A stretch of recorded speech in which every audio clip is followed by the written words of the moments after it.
Hello, good morning. Voice clearly आ रही है?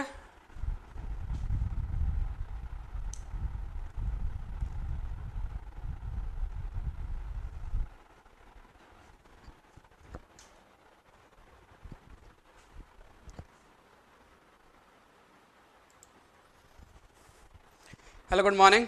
वॉइस क्लियरली आ रही है?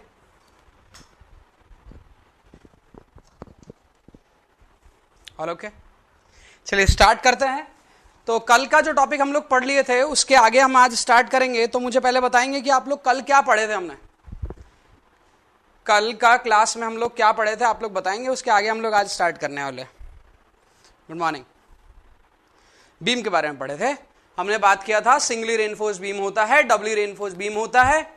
सिंगली रेनफोर्स बीम और डबली रेनफोर्स बीम में क्या डिफरेंस होता है एक बेसिक तौर पर देखा था हमने, जिसपे हम थियोरेटिकल और प्रैक्टिकल दोनों बातें कर रहे थे। सिंगली रेनफोर्स बीम में हम सिर्फ रेनफोर्समेंट को सिर्फ टेंशन जोन में लगाते हैं, सिंगल जोन में लगाते हैं, इसलिए सिंगली रेनफोर्स्ड। पहले टेंशन में ही क्यों लगाते हैं? क्योंकि आरसीसी के अंदर पर यदि हम देखा जाए तो it is a composite member. पहले वो सीमेंट कंक्रीट था, cement concrete is weak in tension, that's why we put reinforcement in tension zone. And when we found कि कंप्रेशन जोन भी आपके पास पर वीक हो रहा है, तो हम कंप्रेशन जोन में भी रेनफोर्समेंट प्रोवाइड कर देंगे कंक्रीट को भी और बचाने के लिए कंप्रेशन में। उसके अलावा भी ऑप्शंस हो सकते हैं। क्या हो सकते हैं? डबली रेनफोर्स बीम जब पढ़ाऊंगा तब वहां बताऊंगा। तो अभी हम बात करते हैं सिंगली रेनफोर्स बीम, और सिंगली रेनफोर्स बीम के एनालिसिस को देखते हैं कि सिंगली रेनफोर्स बीम क्या होती है, किस तरह से बिहेव करेगी। Okay, good morning. चलिए, सो सिंगली रेनफोर्स बीम के बारे में हम बात कर रहे हैं। तो जैसा मैंने अभी तक आप लोगों से बात किया, बीम के बारे में हम लोग बात कर चुके हैं कि बीम क्या है आपके पास पर, किस तरह की आरसीसी बीम है जिसको आपको पढ़ना है। रेक्टेंगुलर सेक्शन पढ़ा है हमने अभी तक, है ना। उसका शेप चेंज नहीं किया है, अभी शेप चेंज करेंगे तो बताऊंगा क्यों कर रहे हैं शेप चेंज। तो रेक्टेंगुलर सेक्शन हमने अभी तक पढ़ा है, क्लियर है बात ना। अब रेक्टेंगुलर सेक्शन पढ़ा है तो हम उसी रेक्टेंगुलर सेक्शन का करते हैं एनालिसिस। क्या करेंगे? एनालिसिस। तो now we are seeing what analysis of singly, या फिर मैं पहले सिंगली रेनफोर्स बीम के बारे में कुछ टर्म्स लिख देता हूं, then will discuss the analysis.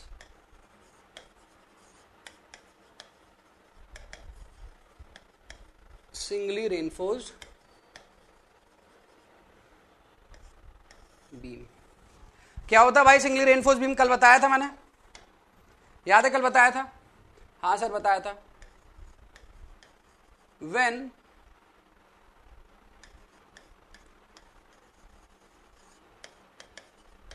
Strength of beam is improved, और क्या कह सकते हो उसे, और reinforced bye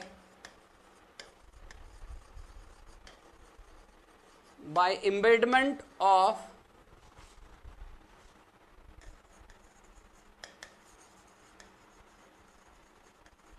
reinforcement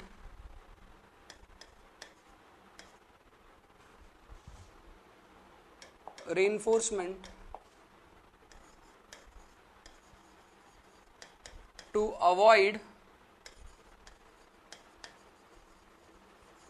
primary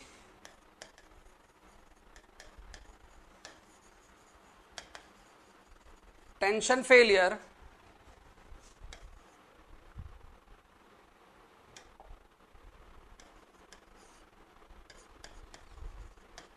by providing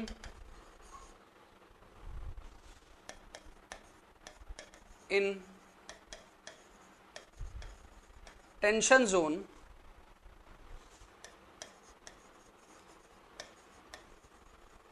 such beam is known as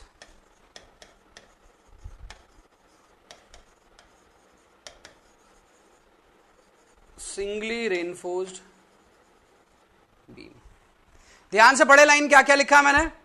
when strength of beam is improved, या फिर अपन उसे बोल सकते हैं रेनफोर्स करना, दोनों में जो भी बोलना चाहे। व्हेन बीम इज रेनफोर्स, ये भी चलेगा। By embedment of reinforcement, sir steel bar क्यों नहीं लिखा? स्टील बार इसलिए नहीं लिखा क्योंकि प्रेजेंट टाइम में सबसे अच्छा material that is supporting our cement concrete which is having nearly equal coefficient of thermal expansion with the steel, with concrete, and of cheap and you can say of low cost, that particular material is steel. So उसका function होगा reinforce करना, तो इसलिए मैंने reinforcement लिखा है। Okay, हो सकता है फ्यूचर में उससे अच्छा मटेरियल मिल जाए तो डेफिनेशन लेकिन तब भी वैलिड रहेगी। To avoid primary tension failure, primary tension failure कहने का मतलब है कि ये जो बीम रहती है, ये जो आपके पास पर बीम होगी, this is a beam which you can see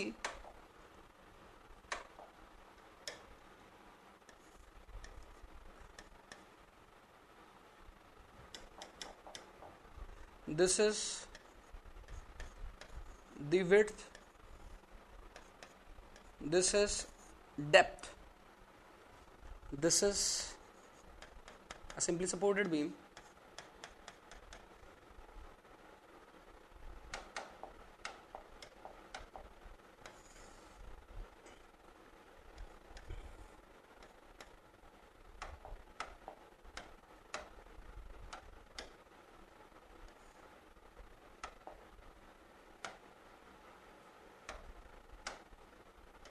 this is length of beam. ये लेंथ ऑफ बीम है, ये विड्थ है, ये डेप्थ है। तो जब इस बीम पर यदि आप लोडिंग लगाएंगे देन व्हाट वी सी कि ये जो बीम रहेगी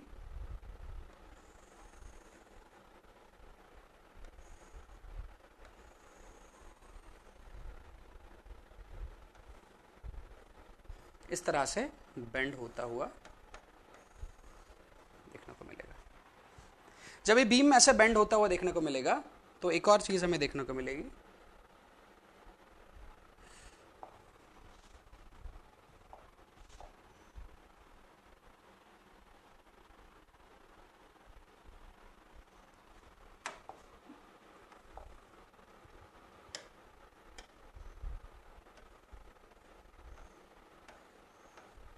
यहां से फेलियर देखने को मिलेगा। So this is what? This is rupture due to bending tension. Bending tension की वजह से आया हुआ रप्चर। इस रप्चर को अवॉइड करने के लिए अपन क्या करते हैं? प्रोवाइड करते हैं रेनफोर्समेंट। मींस हम यदि प्रोवाइड करना चाहें रेनफोर्समेंट,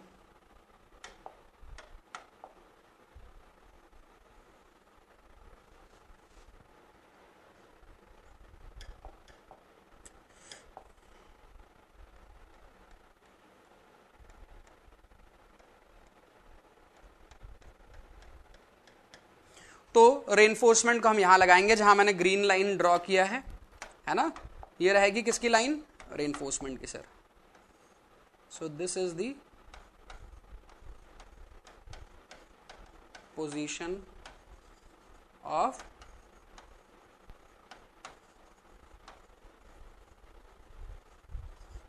रेनफोर्समेंट। क्लियर है बात सभी को? हाँ जी, क्लियर है सभी को? क्या बोल रहे हो सर? जब भी नोट्स पढ़ता हूं तो बार बार मॉड्यूलर रेशो में डाउट आ जाता है। नोट्स पढ़ने पर नहीं आता मॉड्यूलर रेशो में, क्वेश्चन लगाते टाइम आता है। तक मॉड्यूलर रेशो नहीं बताए आप? हाँ, अभी भी नहीं बताऊंगा सुमित कुमार। मॉड्यूलर रेशो जिस चीज से संबंध रखता है वो अभी हमारे लिए एक काल्पनिक घटना है। जिस दिन वो वास्तविक हो जाएगी उस दिन हम उस बात को भी डिस्कस करेंगे। अभी जिस मेथड का हम को पढ़ रहे हैं उस मेथड का नाम है limit state method. Modular ratio के बारे में आप लोगों ने पढ़ा था, एक पॉइंट लिखाया था मैंने। कहां लिखाया था? WSM में। मैंने कहा था कि वहां मटेरियल इलास्टिकली बिहेव करते हैं, बोथ।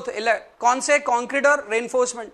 यदि कंक्रीट और स्टील या रेनफोर्समेंट दोनों यदि परफेक्टली इलास्टिक है तभी मॉड्यूलर रेशो का इस्तेमाल किया जा सकता है। इस मेथड के according concrete is not perfectly elastic. यदि कंक्रीट परफेक्टली इलास्टिक नहीं है तो इस पर्टिकुलर मेथड के संबंध में यदि हम बात करें, there is no need of discussion of modular ratio. ठीक है,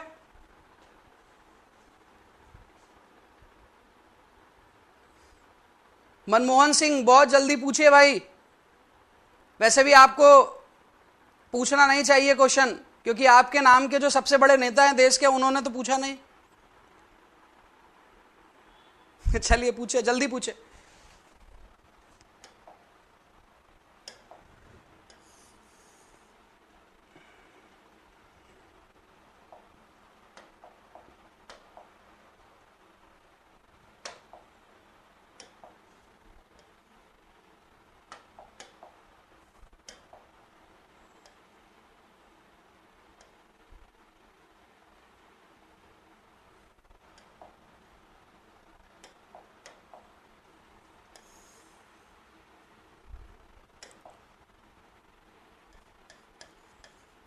This is tension zone and this is compression zone and this is singly reinforced। Clear है? सो ये है सिंगली रेनफोर्स बीम। मुझे लगता है समझ में आया होगा आप लोग को। ठीक है, चलिए जल्दी पूछे भैया। हाँ मनमोहन सिंह जी, आपने पूछा है क्या सर, बीम हाई टेंशन बार यूज करने से क्या होगा? हाई टेंशन बार यूज किया जा सकते हैं बीम में, पर डिपेंड करता है। देखो बात ऐसा है, हमें चाहिए बार के अंदर पर स्ट्रेसेस, कौन सी? टेंसाइल स्ट्रेस को रोकना है ना। लेकिन वही बार जब कंप्रेशन में लग जाएगा तो कंप्रेसिव स्ट्रेस को रोकेगा। तो हमें जो बार चाहिए जो मार्केट में अवेलेबल है, उसमें उतनी स्ट्रेस अवेलेबल है जितनी स्ट्रेस से यहाँ पर काम चलाया जा सकता है। तो हमें हाई टेंशन करने की जरूरत नहीं, पहली बात। दूसरी चीज हो गई कि क्या वो जो बार है, क्या उस बार का आपके कंक्रीट के साथ बॉन्ड बन पा रहा है? क्या टाइम के साथ उसकी स्ट्रेसेस रिड्यूस नहीं होगी? यदि टाइम के साथ स्ट्रेसेस रिड्यूस होगी तो आज हमने लगाया जो 16 mm का सरिया, वो कल को 12 mm की तरह बिहेव कर रहा है ना। मतलब 16 mm के सरिये से जितना स्ट्रेस मिल रहा है वो 12 mm के सरिये के बराबर नहीं, उससे ज्यादा है। लेकिन टाइम के साथ यदि आपके पास पर टेंसाइल स्ट्रेस कम होने लगी, दैट मीन्स कि वहां पर आपके पास पर फ्यूचर में टेंसाइल स्ट्रेस में लॉस देखने को मिलेगा। मतलब रेजिस्टिंग स्ट्रेस कम होती चली जा रही है, लेकिन आपके पास पर जो लोडिंग स्ट्रेस है वो तो कांस्टेंट है। तो लोडिंग स्ट्रेस का डोमिनेशन टाइम के साथ बढ़ता चला जाता है। तो ऐसा कहीं लॉस तो देखने को नहीं मिल रहा है। If there is loss we can not use high tension. ठीक है, चलिए और क्या था बाबू? ठीक है, चलिए। तो मुझे लगता है कि ये वाला पॉइंट आप लोग को समझ में आएगा। तो सिंगली रेनफोर्स बीम के बारे में कोई भी आप लोगों से बात करे तो आप इतनी डिस्कशन उनसे कर सके। चलिए आगे बढ़ते हैं हम। आगे बढ़कर इसी बीम का हम देखते हैं एनालिसिस। क्या देखते हैं? एनालिसिस।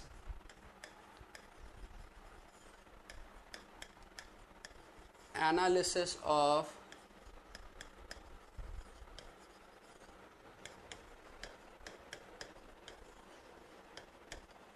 singly reinforced beam।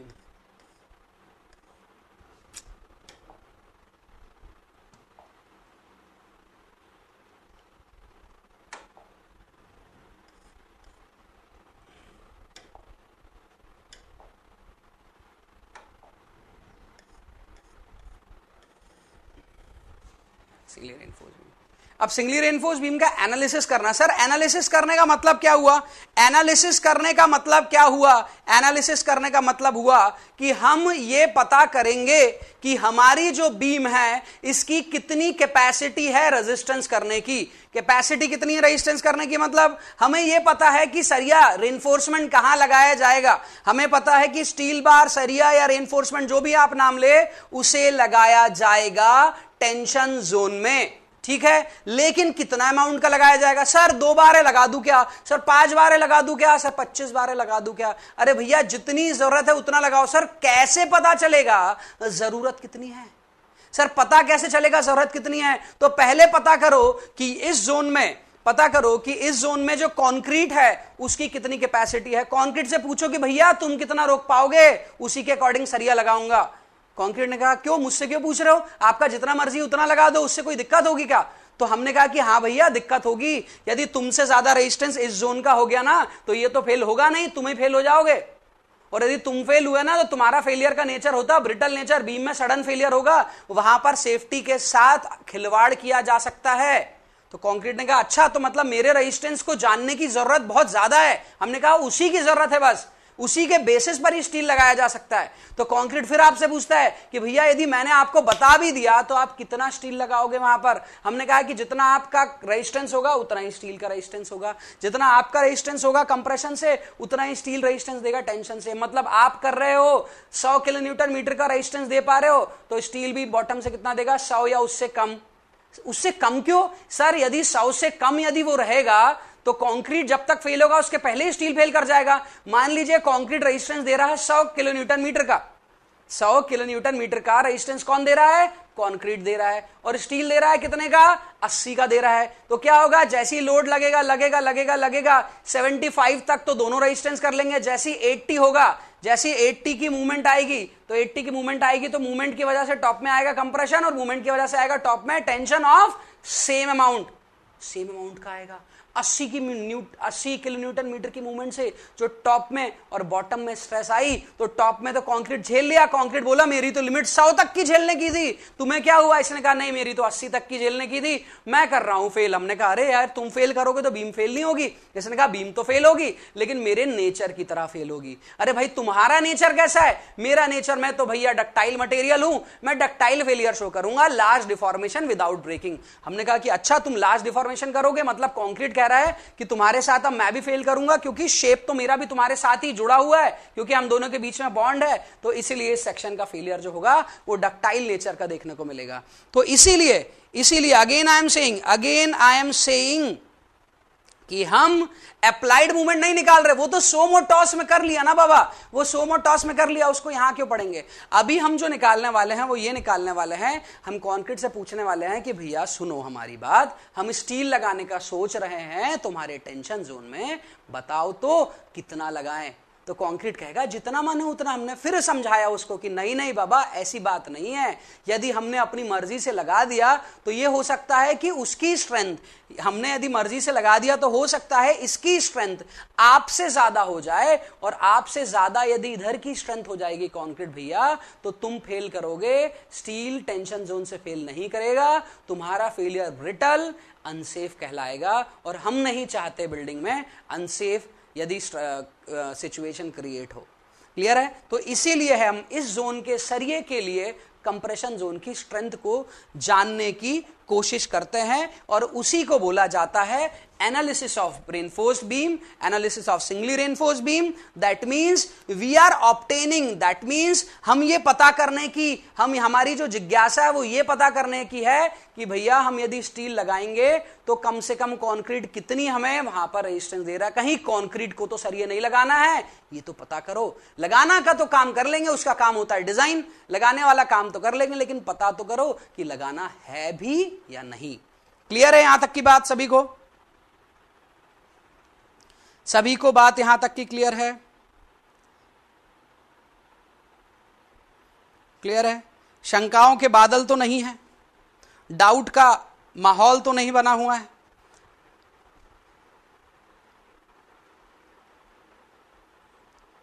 ठीक है, चलिए सब क्लियर है ना? ऑल क्लियर नहीं कर लेना है ना? रीसेट का बटन दबा दिए सर, रीसेट हो गया सब कुछ, अब कुछ नहीं पता सर, अब जीरो से स्टार्ट करो, वो नहीं करना। चलो तो चलिए हम बात करते हैं सिंगली रेनफोर्स्ड बीम की। तो मैंने आप लोग को बताया था, क्या बताया था सर आपने? मैंने आपको बताया था जब भी बीम को डिस्कस किया जाता है, ये जो बीम है थोड़ा सा ध्यान से देखेंगे, ध्यान से देखोगे क्या भाई? बताओ। हाँ सर देख लेंगे, बताओ तो सही क्या देखना है ध्यान से। कि मैं बोल रहा हूं भाई कि ये है आपके पास पर बीम, ठीक है सर, ये है बीम। अब मैं कह रहा हूं कि यदि ये बीम बेंड होती है, ये बीम बेंड होती है, तो बीम बेंड कराओ सर। बीम बेंड कराने की जगह मैं पहले आपको बोलूं कि इस बीम के अंदर पर यदि बेंड होगा तो ये होगा, कौन सा जोन होगा? ये कंप्रेशन जोन होगा। यदि लोडिंग टॉप से लग रही है, यदि लोडिंग यहां से लग रही है, लोडिंग कुछ यहां से लग रही है, तो ये कंप्रेशन जोन हो जाएगा एंड ये टेंशन जोन हो जाएगा।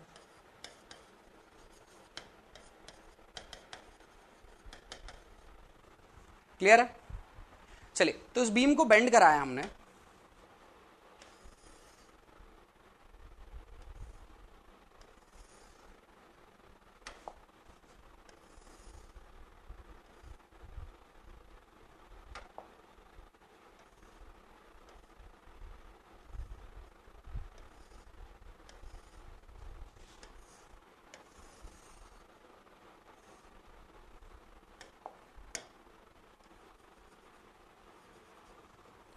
तो बीम को बेंड कराया तो बीम ऐसी दिखेगी भाई? हाँ सर, ऐसी ही दिखेगी। तो ये कौन सा जोन हो जाएगा? कंप्रेशन। और ये कौन सा हो जाएगा? टेंशन। तो जरूरी नहीं है बीम का ये व्यू देखा जाए, हम क्रॉस सेक्शन देखकर भी बता सकते हैं कंप्रेशन होगा या टेंशन होगा। क्लियर है? तो साइड व्यू की जरूरत के बगैर हम छोटे से डायग्राम से भी डिस्कस कर सकते हैं। छोटा सा डायग्राम कौन सा? Cross sectional. Cross sectional diagram देखकर भी हम बता सकते हैं। तो हम जब सुटेबिलिटी देखते हैं कि कौन सा डायग्राम बनाया जाए, तो हमने कहा सर कोई भी बना दो, ये इससे ये छोटा सा डायग्राम, इससे भी वही चीज समझ आता है, तो क्या मतलब सर इतना बड़ा बनाकर? ठीक है ना? तो इसलिए मैं जब भी डायग्राम बनाऊंगा तो कौन सा बनाऊंगा वो आप लोग को पता रहना चाहिए। ठीक है? ठीक है बाबा, चलिए आगे बढ़ते हैं।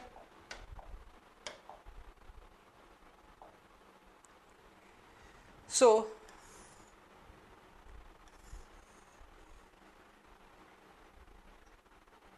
This is a beam,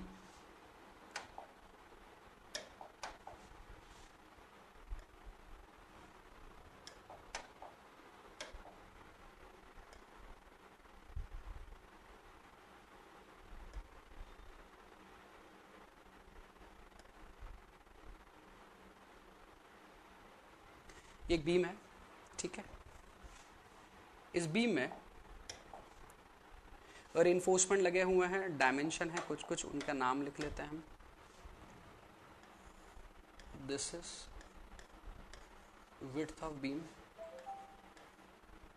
this is overall depth of beam,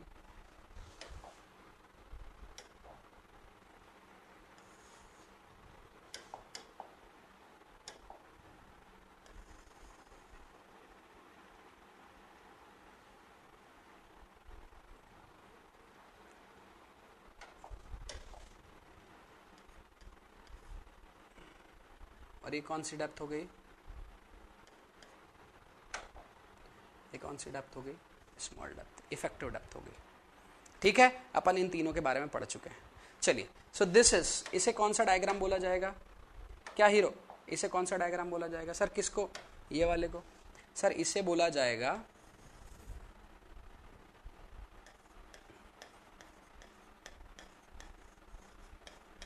cross sectional diagram. Cross sectional diagram, ठीक है। नेक्स्ट, क्रॉस सेक्शनल डायग्राम के बाद में बात करता हूँ, स्ट्रेन डायग्राम बनाता हूँ। अब स्ट्रेन बिहेवियर कैसा था? पहला अजम्पशन लिखा था। स्ट्रेन डायग्राम कैसा था? पहला अजम्पशन लिखा था। बताओ जल्दी जल्दी बताओ, स्ट्रेन बिहेवियर कैसा था? पहला लिखा था अपन ने।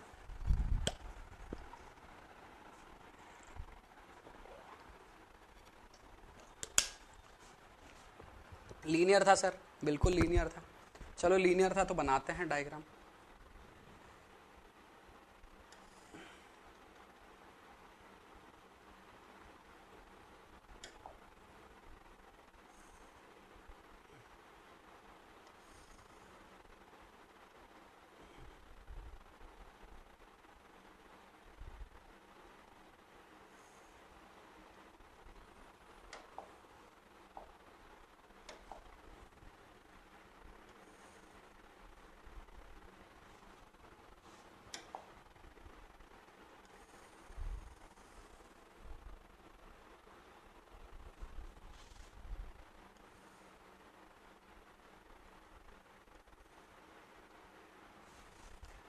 यहां पर देखने को मिल रहा है आपको क्या है? ब्लू लाइन से क्या देखने को मिल रहा है? सर ये न्यूट्रल एक्सिस देखने को मिल रही है। ऊपर वाला जोन कौन सा हो गया?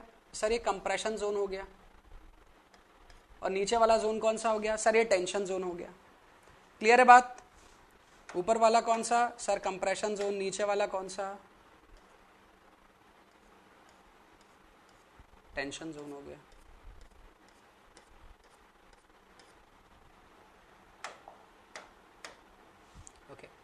हमने पढ़ा था सेकंड अजम्पशन, ये पहला अजम्पशन लीनियर रिलेशन हो गया। सेकंड अजम्पशन क्या था? कंक्रीट के आउटर मोस्ट फाइबर, कहां पर? कंप्रेशन जोन में स्ट्रेन कितना होगा? 0.0035 होगा। ये अपन ने माना था अजम्पशन, वो लिख दिया अपन ने 0.0035। ठीक है, this is the strain diagram. Strain diagram भी बन गया। सर ये स्ट्रेन डायग्राम बॉटम तक क्यों नहीं बना? सर ये आपने सेंट्रॉइड ऑफ द बार तक ही क्यों बनाया? सेंट्रॉइड ऑफ द बार तक ही बनाया, जबकि टॉप में तो पूरा ऊपर तक बनाया। क्योंकि इस जोन का पूरा कंक्रीट रेजिस्टेंस दे रहा है। क्लियर बात? इस जोन में कंक्रीट की स्ट्रेंथ को नेग्लेक्ट किया है। दूसरी बात। तीसरी बात है कि कोई भी मटेरियल मैक्सिमम रेजिस्टेंस कहां से देगा? बार पूरे जोन में नहीं लगा है, बार एक पोजीशन में लगा है, और बार सबसे ज्यादा रेजिस्टेंस कहां से ऑफर करेगा? सर उसके सेंट्रॉइड से ऑफर करेगा। तो सबसे ज्यादा रेजिस्टेंस यदि वो अपने सेंट्रॉइड से ऑफर करेगा, तो हमने जो मैक्सिमम स्ट्रेन है, हमने कहा कि जो मैक्सिमम स्ट्रेन आएगी, मतलब जहां पर मैक्सिमम स्ट्रेस इंड्यूस होगी मटेरियल से, that is from the centroid of the bar. That is from the centroid of the bar. इसके नीचे जाएंगे तो मटेरियल जो है आपके पास पर, स्टील जो इसके नीचे, ये जो स्टील है ना, इसके नीचे जाएंगे तो उसका रेजिस्टेंस कम होता चला जाएगा। तो इसके नीचे जो रेजिस्टेंस है वो आपके पास पर कम होता चला जाएगा। इसीलिए हमने रेजिस्टेंस के रिगार्डिंग ये नहीं बनाया। क्लियर है? तो सर ये डायग्राम या ये सब चीजें किसके बारे में बात कर रहे हैं? हम जो analysis of singly reinforced beam के बारे में बात कर रहे हैं। हम ये पता करने की कोशिश कर रहे हैं कि क्षमता कितनी है एक सिंगली रेनफोर्स्ड बीम के रेजिस्टेंस करने की। What is the capacity of a singly reinforced beam to offer resistance against bending. ठीक है, चलिए, तो ये डायग्राम कौन सा हुआ हीरो? ये डायग्राम हो गया सर हमारा स्ट्रेन डायग्राम हो गया। कौन सा डायग्राम हो गया सर? स्ट्रेन डायग्राम हो गया। अब चलिए स्ट्रेस डायग्राम के बारे में बात करते हैं। स्ट्रेस डायग्राम के बारे में। सर स्ट्रेस डायग्राम कौन सा? अरे बाबा ये वाला बनाया था क्या? ये ऐसा अपन ने कंक्रीट का ऐसा माना था क्या? आइडियलाइज कर्व कुछ थी क्या? सर आइडियलाइज क्यों यूज करेंगे, एक्चुअल क्यों नहीं यूज करेंगे?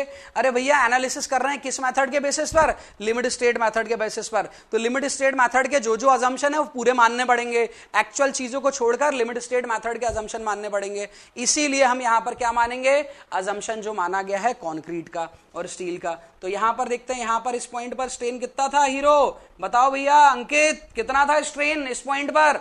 है ना, कंप्रेसिव स्ट्रेस और स्ट्रेन का जो डायग्राम था उस पे यहां पर अंकित भैया स्ट्रेन कितना था बताओ? अरे विपुल बताओ, विपिन, मनीष, जितेंद्र, ऋषिकेश, संदेव, बताओ भाई कितना था?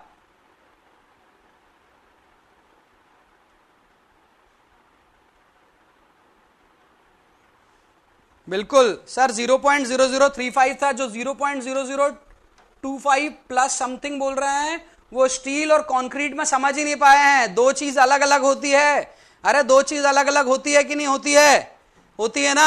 अरे भाई एक इंजीनियर होता है जो बेरोजगार होता है, और एक कॉमर्स वाला होता है जो कुछ होता ही नहीं है ना। उन दोनों में जो डिफरेंस है ना, बस उतना ही डिफरेंस है स्टील और कंक्रीट में, है ना। तो ऐसा नहीं करना है कि भाई दोनों को मिला दिया। ठीक है, यहां पर स्ट्रेन कितना था सर? ये तो प्रूफ स्ट्रेन है सर 0.002, ये तो प्रूफ स्ट्रेन है सर। ठीक है 0.002। ठीक है संदेव? हाँ सर क्लियर है। यदि ये क्लियर है तो अब देखो इसी डायग्राम को मैं कैसे बना रहा हूं। इसी डायग्राम को कैसे बना रहा हूं? कैसे बना रहे हो सर? अब मैं इस डायग्राम को ना थोड़ा सा पलटने का कोशिश कर रहा हूं।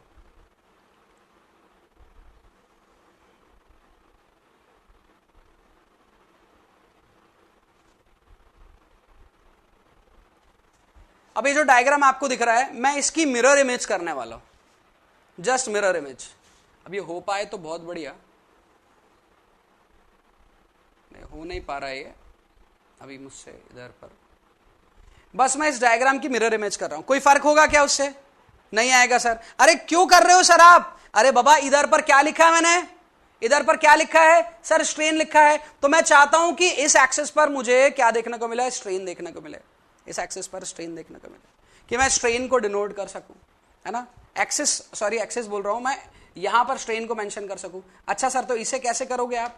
इसे कैसे करोगे आप? तो मैं इसको तो हटा रहा हूं अभी, यहां पर नया ही चीज बना देता हूं, है ना।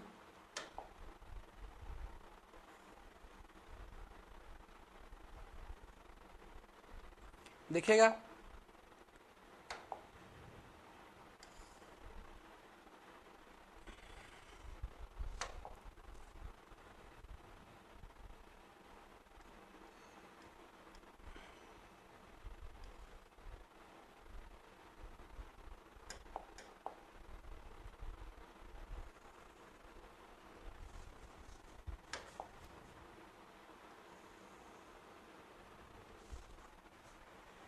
समझ आया?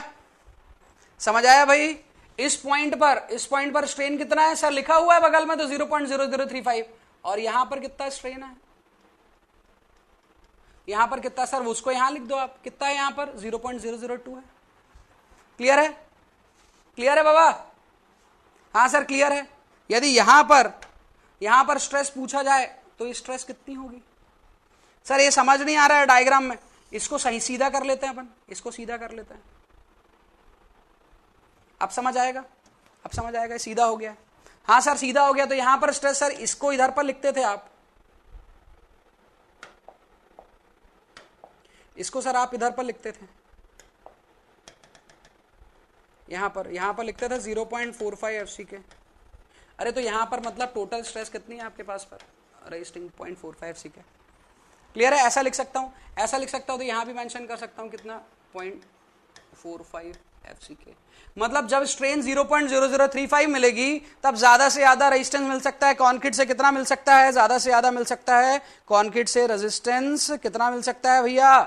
कंक्रीट से ज्यादा रेजिस्टेंस मिल सकता है सर 0.45 FCK। ये कौन सा डायग्राम हो गया? ये हो गया स्ट्रेस डायग्राम।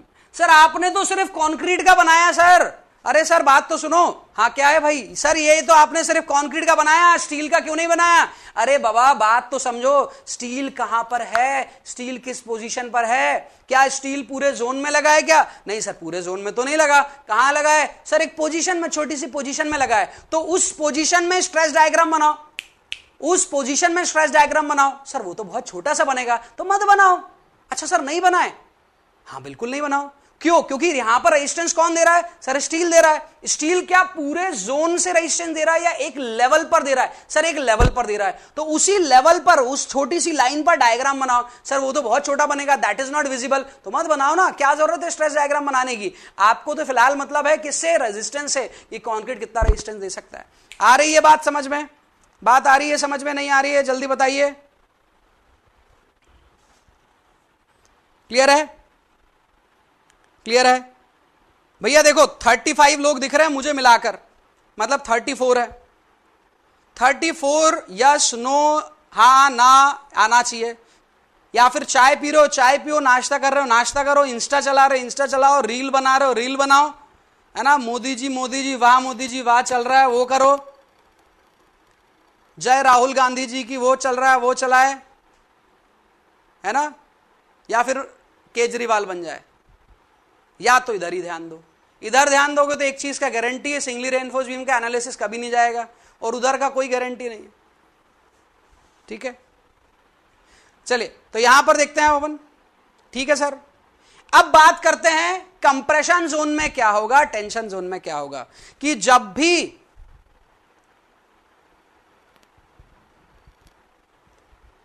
अब बात ध्यान से सुने सर, जब भी लोडिंग लगेगी, अब थोड़ा ध्यान से देखना, मैं एक डायग्राम बना रहा हूं, है ना? कंफ्यूज हो जाते हैं स्टूडेंट, सर किस बारे में बात चल रही है, हमको समझे नहीं पा रहे हैं सर, हम क्या बोलना चाह रहे हैं। हम तो ऐसा हुआ कि आरसीसी का 1-2 कंसेप्ट मिस हुआ, उसके बाद तो फिर ऐसा लगा कि दुनिया ही खत्म हो गई है। ये बीम है, ये बेंड करी कि नहीं करी? ये बीम बेंड करी है नहीं करी? बताओ, बेंड करी है नहीं करी? सर लग तो रहा है, अब आप बोलोगे तो नहीं बोल देंगे, नहीं नहीं भाई बेंड कर रही है, बिल्कुल दिख रहा है। ठीक है सर दिख रहा है। आप चाहते हो क्या बीम बेंड करे? पहली बात बताओ, आप चाहते हो क्या बीम बेंड करे? आप चाहते हो क्या बीम बेंड करे? आप चाहते हो क्या? नहीं सर हम काहे चाहेंगे सर, बीम तो बेंड ना करे तो बढ़िया है, बीम बेंड ना करे तो वो तो बढ़िया ही सबसे। तो हमने क्या चाहा, हमने ये चाहा कि ये जो बीम थी ये बेंड हो रही थी, इस बीम पर जैसी बेंड हुआ तो टॉप में कंप्रेशन आ रहा था, टॉप में कंप्रेशन आ रहा था, और बॉटम में क्या आ रहा था हीरो? बॉटम में सर टेंशन आ रहा था, बॉटम में आ रहा था टेंशन। तो ये एक्शन है या रिएक्शन है? ये एक्शन है या रिएक्शन है? जल्दी बताइए, लोडिंग की वजह से ये एक्शन है या रिएक्शन है? ये रिएक्शन है बाबा, ये रिएक्शन दिख रहा है क्या?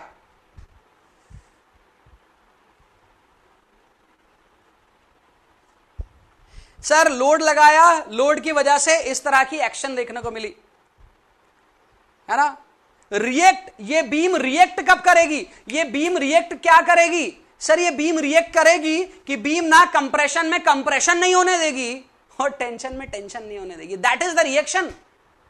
When you put load you see bending. When you put load in a beam, जब बीम पर लोड लगाओगे तो बीम बेंड हो जाएगी। आप क्या चाहते हो कि बीम रिएक्ट करे, बीम रेजिस्ट करे, तो बीम कैसे रेजिस्ट करेगी, बीम कैसे रिएक्ट करेगी? तो बीम को क्या करना होगा? टॉप में क्या रोकना होगा? कंप्रेशन। और बॉटम में क्या रोकना होगा? बॉटम में क्या रोकना होगा? बॉटम में क्या रोकना होगा? टेंशन। टेंशन रोकना होगा सर, ठीक है, बॉटम में टेंशन रोकना होगा। सर ये बेंड हो रहा है कैसे पता चला? अरे बाबा ये दिख रहा है ना, ये देखो, ये टेंशन फोर्स बाहर जा रहा है और वही फोर्स कंप्रेशन बनकर अंदर आ रहा है। उतने ही अमाउंट का फोर्स, उतने ही अमाउंट का फोर्स कंप्रेशन बनकर अंदर आ रहा है। क्लियर है? तो इसी की वजह से हो रही है क्या? बेंडिंग हो रही है। तो सर बेंडिंग मूवमेंट कैलकुलेट की जा सकती है क्या? हां भाई बिल्कुल की जा सकती है। सर कैसे करेंगे कैलकुलेट? अरे भाई ये एक्शन फोर्स है, ये क्या है? Action force. तो एक्शन मूवमेंट या अप्लाइड मूवमेंट निकाल सकते हैं। अप्लाइड मूवमेंट कितनी हो जाएगी हीरो? अप्लाइड मूवमेंट कितनी हो जाएगी हीरो बताओ? सर अप्लाइड मूवमेंट हो जाएगी, ये रहा दोनों के बीच का लिवर आर्म, ये रहा दोनों के बीच का लिवर आर्म रहा सर, ठीक है, ठीक है, चलिए, हां सर ठीक है। तो कहने का मतलब है कि इस बीम में, ये जो बीम है, इस बीम से हमें क्या रिक्वायरमेंट है, हमारी क्या उम्मीदें हैं? हमारी उम्मीदें यहां पर बनी हुई हैं कि जो आपके पास पर कंप्रेशन जोन है, कंप्रेशन जोन का कंक्रीट टॉप से कंप्रेशन फोर्स को रेजिस्ट करे। कौन से कंप्रेशन फोर्स को? ये जो कंप्रेशन फोर्स दिख रहा है आपको, ये जो कंप्रेशन है, ये टेंशन फोर्स दिख रहा है ना, तो इस कंप्रेशन फोर्स को रेजिस्ट करे। कौन रेजिस्ट करेगा इस कंप्रेशन फोर्स को? इस कंप्रेशन फोर्स को रेजिस्ट करेगा कौन? कंक्रीट करेगा। और हम साथ ही साथ ये भी चाहते हैं कि बॉटम में जो टेंशन आएगा ना, बॉटम में जो टेंशन आएगा उस टेंशन फोर्स को कौन रेजिस्ट करे? बॉटम में टेंशन फोर्स को कौन रेजिस्ट करे? स्टील रेजिस्ट करे। ठीक है। सो दिस डायग्राम इज, ये डायग्राम कौन सा है सर? ये डायग्राम क्या बता रहा है? ये जो डायग्राम अपन ने बनाया है ये रेजिस्टिंग स्ट्रेस का बनाया है, और ये जो मैं यहां पर दिखाने की कोशिश कर रहा हूं ये एक्शन को दिखाने की कोशिश कर रहा हूं। मतलब इसको मैं थोड़ा और डायग्राम को बताता हूं। ये बीम है, ठीक है, ये बीम है, this is a neutral axis. तो आपने देखा इस बीम के अंदर कि जैसे ही आप लोड लगाते हैं, जैसे ही आप क्या लगा रहे हैं सर? लोड लगा रहे हैं, वैसे ही टॉप में क्या देखने को मिल रहा है? कंप्रेशन। और बॉटम में क्या देखने को मिल रहा है? टेंशन। ये देखने को मिल रहा है। इस डायग्राम को इधर ना बनाकर उधर बना देता हूं, है ना, तो थोड़ा और समझ में आएगा। यहां पर कंप्रेशन, यहां पर टेंशन मिल रहा है, ठीक है। चलिए, तो हम क्या चाहते हैं सर? हम ये चाहते हैं कि हमारा रेजिस्टेंस मिले। हमें क्या मिले? रेजिस्टेंस मिले। तो बॉटम से इसके अगेंस्ट रेजिस्टेंस मिलेगा और टॉप से इसके अगेंस्ट रेजिस्टेंस मिलेगा। तो टॉप में कंप्रेशन का सिंबॉलिक रिप्रेजेंटेशन कैसे कर दूंगा कि सर टॉप में मिले क्या? कंप्रेशन। और बॉटम में क्या मिले? टॉप में क्या मिले? इसके अगेंस्ट पर रेजिस्टेंस। तो ये हो गया कंप्रेशन। इसका so this is what? This is reaction. किसने दिया? बाय कॉन्क्रीट, मतलब मटेरियल ने रिएक्शन दिया, ठीक है। ये क्या हुआ? ये टेंशन रेजिस्टेंस। ये क्या हुआ? रिएक्शन मिला। किसने दिया भैया reaction? Reaction by sir, reaction by steel. Concrete तो देगा ही नहीं सर। अजम्पशन नंबर 5वां तो यही बोलता है ना, कंक्रीट की स्ट्रेंथ को नेग्लेक्ट करना है। तो ये आपके पास पर क्या हुआ? ये रेजिस्टेंस दिया स्टील ने और ये रेजिस्टेंस दे दिया कंक्रीट ने। तो हम ये पता करना चाह रहे हैं कि भैया कंक्रीट कितना रेजिस्टेंस दे रहे हो ये तो बताओ। स्टील से पूछा, अरे तुमको छोड़ो, तुम्हारा तो पता है, तुम्हारा रेजिस्टेंस तो हमें पता है क्योंकि तुम्हें तो हमें ही लगाना है ना, लेकिन कंक्रीट तो लग चुका है। कंक्रीट से पूछना पड़ेगा कि तुम कितना करोगे। है ना। और ये क्या है, this is action by loading, this is action by loading. ठीक है, क्लियर है बात। सर ये जो कंप्रेशन टेंशन है इसकी वैल्यू सर्टेन रहती है, फिक्स रहती है, या कम हो सकती, बढ़ सकती है? सर ये इधर से जो है इसकी वैल्यू कम हो सकती, बढ़ सकती है क्या? ध्यान रखो, ये जो है ये पूरा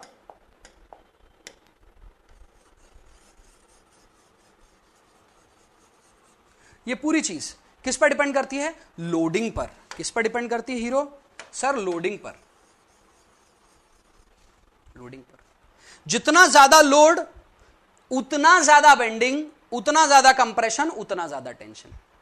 और लोड बढ़ाओ और कंप्रेशन बढ़ेगा, और लोड बढ़ाओ और कंप्रेशन टेंशन बढ़ेगा, और लोड बढ़ाओ कंप्रेशन टेंशन बढ़ता ही चला जाएगा, बढ़ता ही चला जाएगा, बढ़ता ही चला जाएगा। यहां पर ऐसा होगा क्या? सर ऐसे ही होगा ना, जितना लोड बढ़ाओगे उतना कंप्रेशन उतना रेजिस्टेंस। अरे नहीं नहीं, ये तो मटेरियल लग चुका है। मटेरियल की एक क्षमता होती है, एक लिमिट होती है, कैपेसिटी होती है। यहां से कंक्रीट एक लिमिट के बराबर ही रेजिस्टेंस दे पाएगा। आप लोड तो कितना भी लगा सकते हो लेकिन रेजिस्टेंस आपका लिमिटेड मिलेगा। आ रही बात समझ में? आ रही है कि नहीं आ रही बात समझ में? यहां से जो रेजिस्टेंस रहेगा उसकी लिमिट रहेगी। अच्छा सर मतलब M20 करेंगे यूज कंक्रीट तो उसकी लिमिट अलग होगी, M30 की अलग होगी। अरे बिल्कुल बात सही है, बट सर सबका स्ट्रेन तो फिक्स है ना, 0.0035। अरे बाबा स्ट्रेन फिक्स हो जाने से रेजिस्टेंस फिक्स नहीं होता ना। अरे सर कैसे फिक्स नहीं होता? अरे बाबा स्ट्रेन 0.0035 पर M20 20 इंटू 0.45 कितना आता है? 9 मेगा पास्कल आता है। हाँ सर आता है। और यहीं पर यदि 100 यूज करेंगे तो 100 इंटू 0.45 तो 45 मेगा पास्कल आएगा। तो आप यदि M20 यूज करते तो 9 मेगा पास्कल और M100 यूज करते तो 45 मेगा पास्कल की स्ट्रेस मिलती है। तो अलग अलग ग्रेड का कंक्रीट तो अलग अलग रेजिस्टेंस। क्लियर है बात? समझ आ रही है? कान में जा रही है बात तो दिमाग तक पहुंच रही है, या रास्ते में कहीं ब्लॉकेज है?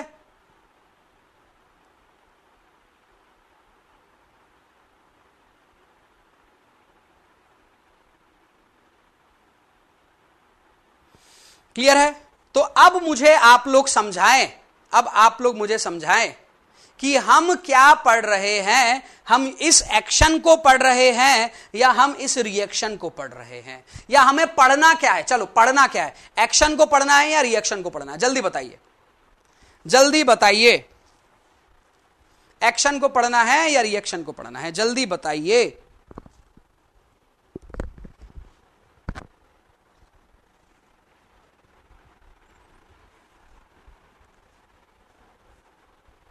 नहीं बाबा, नहीं भाई। Kamesh Singh, Rishikesh, mister AY88613, action नहीं पढ़ना है। अरे ये तो पढ़ लिया ना सोम में, ये तो पढ़ लिया ना टॉस में। सर बीम बनाओ, लोड लगाओ, मूवमेंट निकालो, ये तो पढ़ लिया वहां पर। यहां पर यह पढ़ना है कि जब उसी बीम के अंदर पर जब मटेरियल लगाया जाएगा कंक्रीट, तो हम कंक्रीट का कितना रेजिस्टेंस देखेंगे, फिर दोनों को कंपेयर करेंगे और यह पता करेंगे फेल होगा कि नहीं होगा, है ना। तो फेल होगा या नहीं होगा वो तो डिजाइन की बात है, लेकिन हम यहां पर यह पार्ट पढ़ेंगे। क्लियर है बात? अरे क्लियर है बात?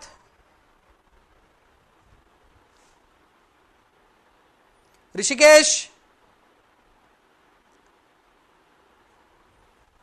ठीक, चलिए तो इस पार्ट को मैं रब कर रहा हूं, तो ये चीज आपको समझ में आना चाहिए। सर रब मत करिए, हमको याद रखने में आसानी होगी। अरे भैया याद क्या रखना है, बहुत बेसिक सी चीज है, समझ में आना चाहिए। और ये समझ नहीं आया ना तो इसका मतलब ये है कि अपने घर के रास्ते को हाथ में मैप बनाकर याद रखते हो, कहीं भूल ना जाओ। ये सिविल इंजीनियरिंग का रास्ता है, आपका आरसीसी का रास्ता है ये पढ़ने का, ठीक है। चलिए तो सर ये है कंप्रेशन, ये है टेंशन, और कंप्रेशन फोर्स ये रेजिस्टिंग कंप्रेशन फोर्स है। ये कौन ऑफर करेगा? कंक्रीट। ये कौन ऑफर करेगा? स्टील। तो हम बात कर रहे हैं कंप्रेशन रेजिस्टेंस बाय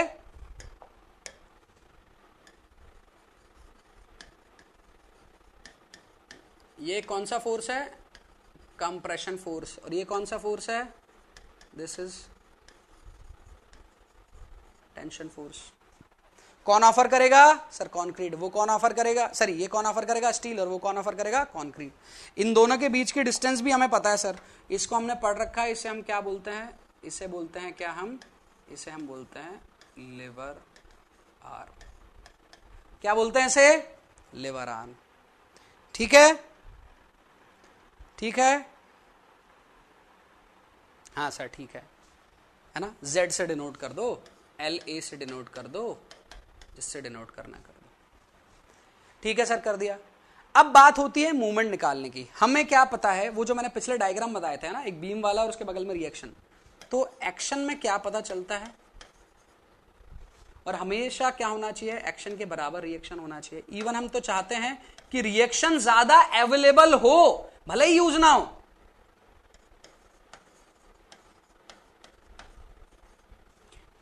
पहली बात, आप में से कुछ लोग कहेंगे सर ऐसा तो पॉसिबल नहीं है, रिएक्शन कभी ज्यादा नहीं हो सकता, हमेशा एक्शन के बराबर ही होगा। मैं भी मना नहीं कर रहा हूं, मैं ये कहना चाह रहा हूं कि हमेशा रिजर्व्ड रिएक्शन होना चाहिए। मान लीजिए कल को एक्शन फोर्स बढ़ गया तो रिएक्शन रिजर्व्ड में अवेलेबल होना चाहिए। मतलब यहां पर आपके पास पर, इसको यदि मैं लिखना चाहूं, इसको दूसरे तरीके से लिखना चाहूं, इसको दूसरे तरीके से लिखना चाहूं तो जो होगी अप्लाइड मूवमेंट, वो हमेशा कम होनी चाहिए किससे? आपके पास पर रेजिस्टिंग मूवमेंट के होनी चाहिए। हाँ सर होनी चाहिए। ऐसे होने से क्या होगा? ऐसा होने से बीम का सेक्शन कभी भी फेल नहीं करेगा।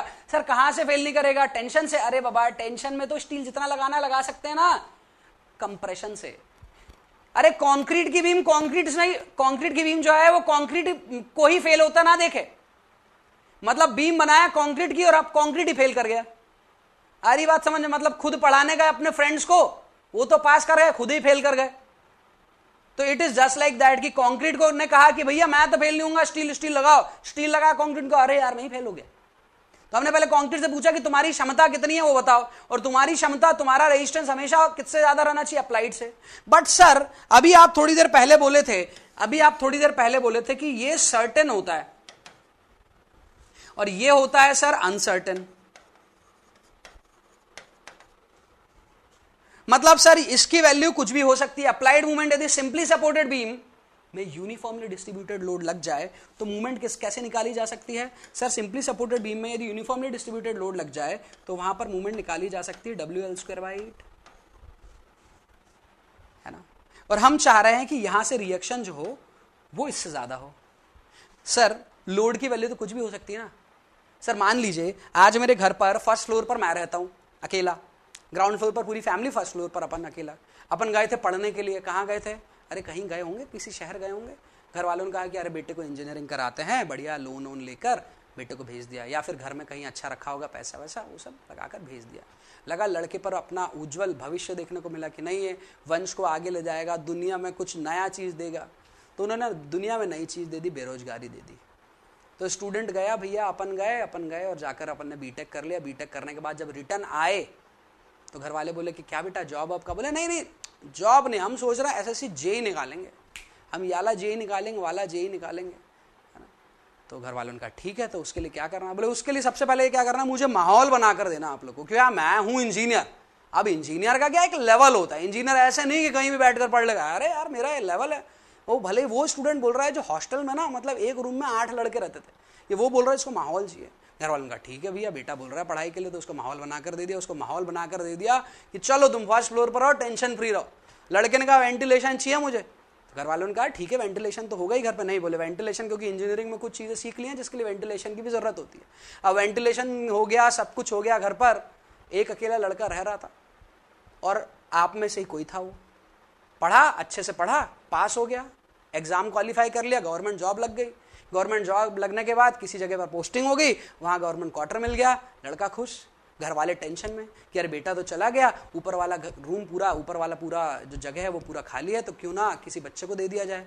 तो पता चला खुद के घर के पास इंजीनियरिंग कॉलेज था, तो मम्मी पापा ने जाकर वहां पर लगा दिया कि एडवर्टीजमेंट के भैया किसी को किराए पर चाहिए। तो फिर वही आपके तरीके का एक लड़का आया और डेली उसके घर पर आ रहे हैं 8-10 लड़के, 8-10 लड़के, 8-10 लड़के।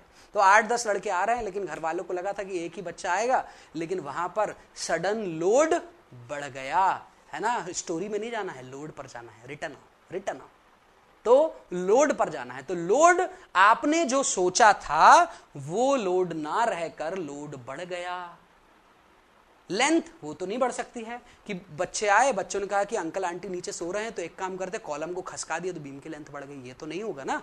तो ये नहीं हुआ, है ना, अनुमान है नहीं वो कि उन्होंने पूरा दुनिया ही आपके पास पर इधर से उधर कर दिया। तो लेंथ तो चेंज नहीं हो रही है, वो क्या चेंज हो रही है, लोड। अब लोड आपने क्या कर दिया, लोड क्या कर दिया, बढ़ा दिया। अब यदि लोड बढ़ा दिया आपने, मेरी बात को ध्यान से सुनिएगा, यदि लोड आपने बढ़ा दिया तो अप्लाइड मूवमेंट बढ़ गई। तो हम कंक्रीट से अब चाह रहे हैं, आज से बनने के 15 साल बाद हम कंक्रीट से कह रहे हैं अरे सुनो ना, लोड बढ़ा दिया, रोक लो। कंक्रीट का अरे भाई हमारा रेजिस्टेंस है ही नहीं, क्योंकि मेरी तो रेजिस्टेंस सर्टेन है, फिक्स है। तो इसीलिए मैं बात करता हूं, ये जानना बहुत जरूरी है। और पहले से ही आपका जो इंजीनियर है उसको ये चीज मानकर रखना होगा कि उस जगह पर फ्यूचर में यदि लोड बढ़ गया तो भी कैपेसिटी रहे। तो हमने क्या किया है, हमने इस लोड को इस जो नॉर्मल लोड लगने वाला उस लोड के लिए नहीं, उस लोड को भी हमने 1.5 गुना बढ़ाकर इस्तेमाल किया है। उस लोड को भी हमने क्या किया है, 1.5 गुना बढ़ाकर इस्तेमाल किया है। क्लियर है बात, क्लियर है बात। तो 1.5 गुना बढ़ाकर इस्तेमाल किया है। तो यहां पर मैं बात कर रहा हूं रजिस्टिंग मूवमेंट के बारे में बात कर रहे हैं। तो रजिस्टिंग मूवमेंट कैसी निकाली जाएगी, अब movement is equal to, sir पढ़ रखा है हमने, क्या पढ़ रखा है सर, ये फोर्स इंटू परपेंडिकुलर डिस्टेंस पढ़ रखा है, फोर्स इंटू परपेंडिकुलर डिस्टेंस पढ़ रखा है। हाँ भाई पढ़ रखा है। तो यहां पर देखो क्या है, यह है कंप्रेशन फोर्स, है क्या कंप्रेशन फोर्स, हाँ सर दिख तो रहा है कंप्रेशन फोर्स जैसा। तो this is compression force into liver arm क्या है, परपेंडिकुलर डिस्टेंस। तो ये आ जाएगा क्या, मूवमेंट। हाँ सर ये मूवमेंट आ जाएगा कंप्रेशन जोन से, बिल्कुल कंप्रेशन जोन से। अरे बाबा कंप्रेशन जोन से निकालो चाहे टेंशन जोन से निकालो, मूवमेंट तो आनी बराबर ही है ना, क्योंकि आपके पास में रेक्टेंगुलर सेक्शन है, ये तो बराबर आएगा ही। तो हाँ सर वैसा भी कर सकते हैं। तो मतलब सर मैं ऐसा भी लिख सकता हूं क्या, और टेंशन इंटू लिवर आर्म, ये आ जाएगा टेंशन जोन से, है ना। और ये दोनों क्या है आपके पास पर रजिस्टिंग मूवमेंट है। क्लियर है बात, ये जो लिखा है मैंने ये क्लियर है, समझ आया नहीं आया,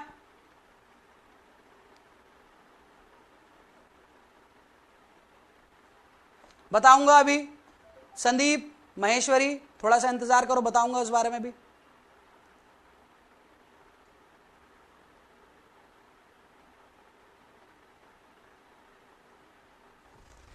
चलिए तो हमें निकालना है रेजिस्टिंग मूवमेंट, ये बात क्लियर हो चुकी है अभी। अप्लाइड वाला पार्ट तो सर सोम वाला ही पार्ट है, वो तो कभी भी निकाल लेंगे जब बोलोगे आप। रजिस्टिंग मूवमेंट निकालना है। रजिस्टिंग मूवमेंट क्या बोला है, अरे कुछ भी नहीं है। रजिस्टिंग मूवमेंट मतलब 2 चीजें निकालनी है आपको, क्या, कंप्रेशन फोर्स और टेंशन फोर्स। लिवर आर्म तो निकाल ही लोगे, उन दोनों के बीच का डिस्टेंस। तो आपको सिर्फ क्या निकालना है, कंप्रेशन फोर्स और टेंशन फोर्स। क्लियर है बात, अरे क्लियर है कि नहीं क्लियर है, क्लियर है।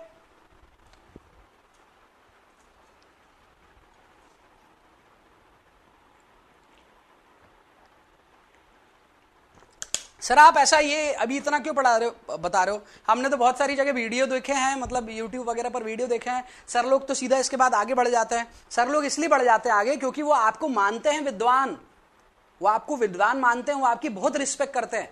लेकिन मुझे पता है कि वास्तविक जीवन से आपने कितने अच्छी तरीके से इन सब चीजों को लगाया है। पढ़ा तो मैं भी दूंगा आगे, लेकिन ये समझ ही नहीं आएगा क्या कर रहे हैं, क्यों कर रहे हैं।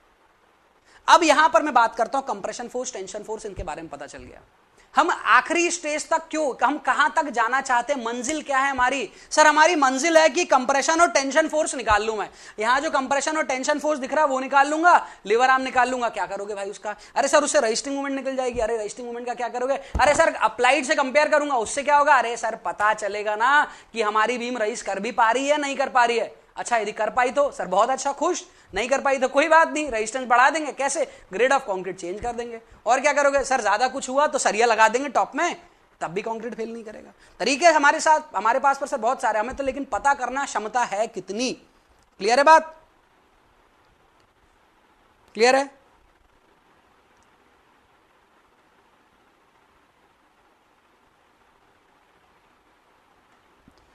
ठीक है, चलिए अब बात करते हैं कंप्रेशन और टेंशन फोर्स की।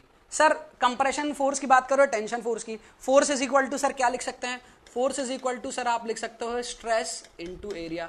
अरे बाबा लिख सकता हूं क्या भाई संदेव, अरे संदीप महेश्वरी, मनीष, अंकित, सुमित, जितेंद्र, जीत, लिख सकता हूं क्या? मनोज कुमार भाई लिख सकते हैं? हाँ लिख सकते हैं सर। यदि मैंने ये लिख दिया तो हम किसके बारे में बात कर रहे हैं? एकदम वापस आओ, वापस आओ। कहां किसकी बात कर रहे हैं? रजिस्टिंग। तो ये स्ट्रेस किसकी होगी? ये सर ये स्ट्रेस होगी, रजिस्टिंग स्ट्रेस होगी। कौन सी स्ट्रेस होगी ये? सर ये रजिस्टिंग स्ट्रेस होगी। अच्छा रजिस्टिंग स्ट्रेस होगी। कौन ऑफर करता है रजिस्टिंग स्ट्रेस? कौन ऑफर करते हो? आप, मैं या मटेरियल? आप, मैं या मटेरियल? कौन ऑफर करता है? अरे सर हम क्या ऑफर करेंगे रजिस्टिंग स्ट्रेस? यहां पर बीम की बात चल रही तो मटेरियल ही तो करेगा सर। ठीक है, मटेरियल ने कर दिया, मटेरियल ने कर दिया। तो मटेरियल की रजिस्टिंग स्ट्रेस, मटेरियल कौन कौन सा है? मटेरियल है सर एल्यूमिनियम और कॉपर। एल्यूमिनियम कॉपर है क्या राजा? एल्यूमिनियम और कॉपर है क्या? नहीं सर। कहां एल्यूमिनियम कॉपर? इधर टॉप पे कंक्रीट और बॉटम में स्टील है। चलिए, तो टॉप में कंक्रीट और बॉटम में स्टील। तो यदि मैं यहां पर बात करूंगा, कंप्रेशन फोर्स की बात करूंगा, तो स्ट्रेस ऑफ मटेरियल मतलब मटेरियल कौन सा है? कंक्रीट। तो कंक्रीट से पूछेंगे कि भैया कितना रजिस्टिंग स्ट्रेस ऑफर करोगे, बताओ।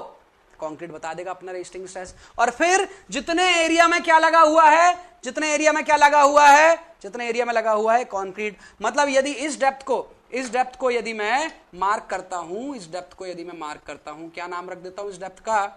सर इस डेप्थ का जो मन हो नाम रख दो। इस डेप्थ को मैं बोल देता हूं यदि न्यूट्रल एक्सिस बोल देता हूं। इस डेप्थ को क्या बोल देता हूं? Neutral axis. तो आप देखिए कंक्रीट का विड्थ ये हो गया b, और यहां तक की डेप्थ कितनी हो गई? Neutral axis. मतलब b इंटू डी तो सर अभी पता चल गया एरिया। b इंटू डी तो अभी पता चल गया एरिया। अब क्या पता करना है? स्ट्रेस। 0.45 सीके वाले थोड़ा इंतजार करना, थोड़ा इंतजार करना है। 0.45 सीके होगी या उससे ज्यादा होगी, उससे कम होगी, थोड़ा सा देखेंगे, है ना। चलिए, तो रजिस्टिंग स्ट्रेस पता चल जाएगी। सर स्टील तो सबसे आसान है, स्टील तो अभी लिख दो सर। आप अभी लिख दो क्या? हाँ सर आप अभी लिखो। क्या लिखना है भाई? सर स्टील की जो रजिस्टिंग स्ट्रेस होती है ना, वो कितनी होती है? स्ट्रेस क्या होगा? रजिस्टिंग स्ट्रेस कितनी होगी? Sir F I yielding stress होती थी। नहीं, रजिस्टिंग स्ट्रेस जो होगी वो एफ आई नहीं मिलेगी, एफ आई से कम मिलेगी। क्यों? क्योंकि पार्शियल फैक्टर ऑफ सेफ्टी लिया है सर वहां पर। कितना लिया है? कितना लिया है भाई partial factor of safety for steel? Partial factor of safety for steel कितना लिया है? जल्दी बताओ, जल्दी बताओ मुझे। Partial factor of safety of steel कितना लिया है? सर 1.15 लिया है। अच्छा 1.15 लिया है। 1.15 जब एफआई को डिवाइड करते हो, जब एफआई को डिवाइड करते हो 1.15 से, तो कितना आता है हीरो? कितना आता है सर? आ जाता है 0.87 एफआई, 0.87 एफआई। तो ये तो क्या हो गया? ये तो क्या हो गया आपके पास पर? ये रजिस्टिंग स्ट्रेस वाला पार्ट हो गया। इनटू क्या करना? एरिया। तो एरिया सर कितने बार लगे हैं? 3 बार। तो 3 बार का, एक बार का डाया निकाल लिया। जैसे आपके पास पर एक बार का एरिया निकाल लिया। मान लीजिए आपके पास 16 mm का बार है। कितने का है? 16 mm का बार है। 16 mm के एक बार का एरिया होता है कितना? 200 mm square, 200 mm square. So sir 200 का एक बार है तो 200 के 3 बार हो गए तो 600 हो गया। वैसे ही तो अपन लिख देंगे एरिया ऑफ व्हाट? स्टील। कहां पर लगा है? टेंशन में, कंप्रेशन में। एरिया ऑफ स्टील कहां लगा है? टेंशन में, कंप्रेशन में। कहां लगा है भाई? कहां लगा है? कहां लगा है सर? टेंशन में तो AST। क्लियर है? क्लियर है सर? ये तो आप पूरा टेंशन फोर्स निकाल ही दिए। मतलब सर आप जो बोल रहे थे कि हमें 2 चीजों की जरूरत है, कंप्रेशन फोर्स और टेंशन फोर्स की, टेंशन फोर्स निकाल दिए। कंप्रेशन फोर्स में बात करें तो कंप्रेशन फोर्स का एरिया भी बता दिए। तो कंप्रेशन फोर्स का बचा ही क्या? कंप्रेशन फोर्स का बचा क्या? स्ट्रेस निकालना। सर वो भी पता है, रुक जाओ अभी थोड़ा, रुक जाओ। 0.45 सीके नहीं होता। क्यों नहीं होता बताऊंगा, वही चीज बता रहा हूं। सर ये क्यों पढ़ रहे हैं हम? क्या पढ़ रहे हैं हम? कुछ नहीं पढ़ रहे थे। फिर से अगेन वापस आओ। फिर से क्या पढ़ रहे थे सर? अप्लाइड और रेजिस्टेंस। हम ये जानने की कोशिश कर रहे थे कि इस बीम में कितना रेजिस्टेंस होगा कंप्रेशन से, कितना रेजिस्टेंस होगा टेंशन से, अगेंस्ट दी अप्लाइड मूवमेंट। तो अप्लाइड मूवमेंट हमेशा किससे कम होनी चाहिए? रजिस्टिंग मूवमेंट से। तो बीम हमेशा सेफ रहेगी, तो रजिस्टिंग मूवमेंट से कम होनी चाहिए। रजिस्टिंग मूवमेंट हमने पता किया, मूवमेंट इज इक्वल टू क्या बोल सकते हैं हम? फोर्स इंटू परपेंडिकुलर डिस्टेंस बोल सकते हैं। फोर्स यहां पर कौन सा है? Compression force. फोर्स यहां पर कौन सा है? Tension force. Tension force into lever arm, तो इधर से मूवमेंट आ जाएगी, है ना। Tension force into lever arm, इधर से आ जाएगी। Tension force into lever arm, इधर से मूवमेंट आ जाएगी। क्लियर है? बना दूं ऐसा सिंबॉलिक रिप्रेजेंटेशन?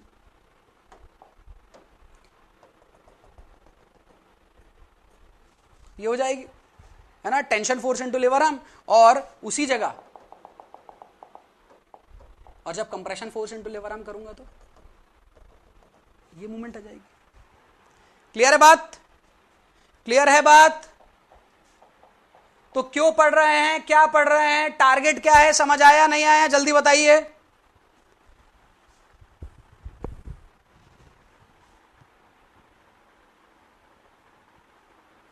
न्यूट्रल एक्सिस क्या होता है सर? अरे neutral axis is the imaginary line at which we can say zero strain and above which the maximum strain or above which strain is linearly increasing due to bending. Or neutral axis is the part where we can see zero bending moment.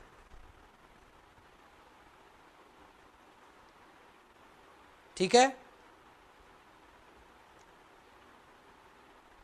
ठीक है, ठीक है। चलिए, तो इतनी बातें जानकर हम बढ़ते हैं आगे। सर आगे बढ़ना क्या करना है अब सर? अरे वही काम करना है जो अभी डिसाइड किया ना सर। अभी क्या डिसाइड किया हमने? अभी ये डिसाइड किया कि ये जो फोर्स है ना हमारा, टेंशन और कंप्रेशन फोर्स, इन टेंशन और कंप्रेशन फोर्स को हमें कैलकुलेट करना है। ठीक है, क्या करना है हमें? टेंशन और कंप्रेशन फोर्स को कैलकुलेट करना है। ठीक है, चलिए आगे बढ़े, आगे बढ़े।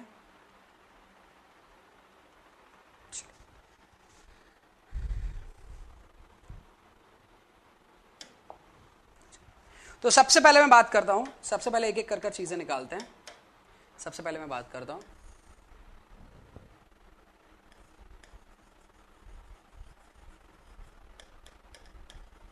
Calculation of limiting depth of neutral axis, जिसे हम डिनोट करेंगे एक्स यू लिमिट्स है। Calculation of limiting depth of neutral axis, limiting depth of neutral axis का कैलकुलेशन। सर ये limiting depth of neutral axis होता क्या है? सबसे पहली बात तो ये बताइए, थोड़ा सा मेरी बात को ध्यान से समझेंगे ना, बहुत ज्यादा नहीं समझना क्योंकि आपको भी समझ आ गया। यह है बीम का क्रॉस सेक्शन, ये हो गई ट्रांसवर्स एक्सिस है ना, इसके ऊपर है कंप्रेशन जोन, इसके नीचे है टेंशन जोन। ठीक है, तो यहां पर थोड़ा सा ध्यान से देखिए, इट्स ऑल अबाउट, ये पूरी की पूरी थ्योरी है स्ट्रेन डायग्राम के रिगार्डिंग।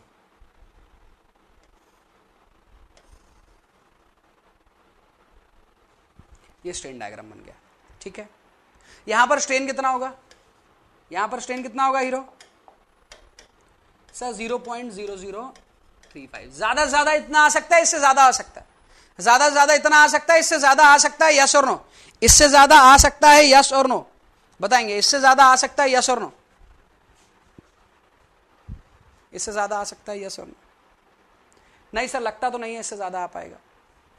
यदि इससे ज्यादा नहीं आ सकता तो क्या ये न्यूट्रल एक्सिस जो है उससे नीचे जा सकती है?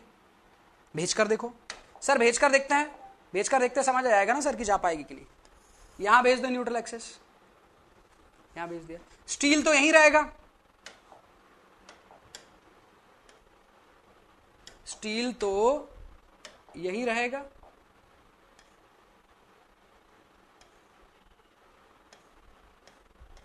मान लो स्टील यहीं पर है, इसी लेवल पर। स्टील तो कहीं जा नहीं रहा। अब स्टील कहीं नहीं जा रहा तो फिर क्या होगा? स्ट्रेन डायग्राम चेंज होगा। अरे सर बिल्कुल चेंज होगा, न्यूट्रल एक्सिस यहां है तो स्ट्रेन डायग्राम को चेंज करिए आप। चलो भाई चेंज कर देता हूं मैं।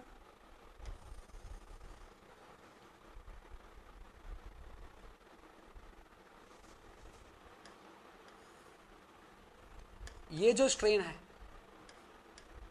0.0035 से ज्यादा आया, उससे कम आया? 0.0035 से ज्यादा आया, उससे कम आया? बताएंगे, ज्यादा आया कम आया?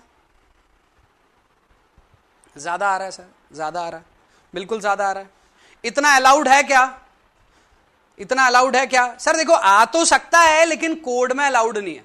क्यों भाई, कोड में ऐसा कहां लिखा है? अरे सर सेकंड अजम्पशन था ना हमारी मेथड का, लिमिट स्टेट मेथड का, कि ज्यादा से ज्यादा स्ट्रेन 0.0035 ही आ सकता है। तो सर अजम्पशन के अकॉर्डिंग ना हम इससे आगे नहीं बढ़ सकते। अजम्पशन प्रैक्टिकली तो कुछ भी हो सकता है सर, लेकिन अजम्पशन के अकॉर्डिंग इससे आगे नहीं बढ़ सकते। इससे आगे मटेरियल को यूटिलाइज करते नहीं देख सकते। अच्छा, इससे ज्यादा मटेरियल को यूटिलाइज करते नहीं देख सकते तो क्या मैं ये कहूं कि न्यूट्रल एक्सिस जो है, क्या मैं ये कहूं कि न्यूट्रल एक्सिस जो है वो इससे नीचे नहीं जा सकती? क्या मैं ये कहूं कि न्यूट्रल एक्सिस से नीचे नहीं जा सकती? क्या मैं ये कहूं न्यूट्रल एक्सिस से नीचे नहीं जा सकती? यस और नो? यस और नो? यस और नो? कैसे नीचे नहीं जा सकते?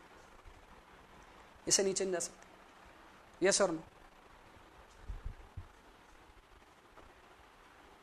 ठीक है, मतलब नीचे जाना नॉट अलाउड। मतलब ये मैं बोल सकता हूं कि ये क्या हो गई है, ये क्या हो गई है, लिमिट। इससे ज्यादा नीचे नहीं जाएगा, इससे ज्यादा नीचे नहीं जाएगा। सर चला गया तो क्या? अरे चला जा गया तो क्या? अरे भैया अजम्पशन फेल होगा ना हीरो मेरे, अजम्पशन क्या हो जाएगा? फेल। अरे सर अजम्पशन फेल होने से क्या होगा? अजम्पशन फेल होने से हमारा पूरा कंसेप्ट ऑफ डिजाइनिंग फेल कर जाएगा, और वहां फिर ब्रिटल फेलियर और डक्टाइल फेलियर कुछ भी हो सकता है, पता नहीं, हम भरोसा नहीं कर सकते उसके बाद स्ट्रक्चर जिएगा या मरेगा। ठीक है, कसमें वादे उसी दिन खत्म हो जाते हैं। ठीक है, सो लिमिट ये है, लिमिट ये। अब ये चीज आपको समझ में आ गया, आपने कहा सर ये तो बड़ा अच्छी चीज थी, समझ आ गई हमको। अच्छा समझ आ गई क्या? हाँ सर ये तो समझ आ गई। तो यदि ये चीज समझ में आई आपको, तो अब मैं आपसे कुछ नया चीज पूछूं कि मुझे बताइए कि क्या स्ट्रेन इससे कम आ सकती है? क्या स्ट्रेन इससे कम आ सकती है? सर मतलब स्ट्रेन इससे कम मतलब कैसे सर? देखो भाई डायग्राम बना रहा हूं, अब डायग्राम बना रहा हूं मैं, स्ट्रेन देखो कैसी हुई है,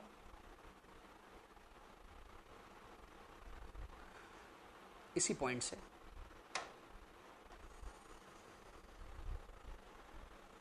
इतना स्ट्रेन आया, दिख रहा है कितना स्ट्रेन आया? अच्छा सर इतना स्ट्रेन आया, मतलब सर न्यूट्रल एक्सिस जो है वो कहीं यहां पहुंच गई है, न्यूट्रल एक्सिस कहीं यहां पहुंच गई है, न्यूट्रल एक्सिस कहां पहुंच गई है? ऊपर हो गई है। तो यहां पर जो स्ट्रेन होगा, तो यहां पर जो स्ट्रेन होगा, स्ट्रेन इन कॉन्क्रीट 0.0035 से कम होगा या ज्यादा होगा? 0.0035 से कम होगा या ज्यादा होगा? कम होगा या ज्यादा होगा? कम होगा सर, कम होगा। फेलियर होगा क्या कंक्रीट का? फेलियर होगा क्या कंक्रीट का? होगा क्या कंक्रीट का? सर नहीं होगा, नहीं होगा।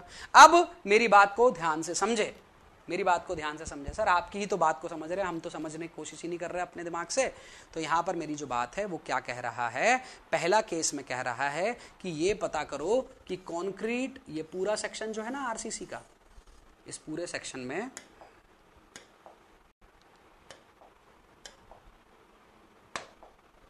इस पूरे सेक्शन आरसीसी में कंक्रीट ज्यादा से ज्यादा, कंक्रीट ज्यादा से ज्यादा कितना इस्तेमाल हो सकता है? This is the limit of concrete. Concrete ज्यादा से ज्यादा इतना इस्तेमाल हो सकता है, this is the limit of concrete. Sir इतना हो सकता है मतलब, अरे बाबा इस इतना हो सकता है का मतलब है कि कंक्रीट की विड्थ इतनी तो रहेगी फिक्स, लेकिन जो डेप्थ होगी वो कितनी होगी, तो वो तो पता चलेगा न्यूट्रल एक्सिस से। कितना कंक्रीट यूज हो सकता है वो न्यूट्रल एक्सिस से पता चलेगा।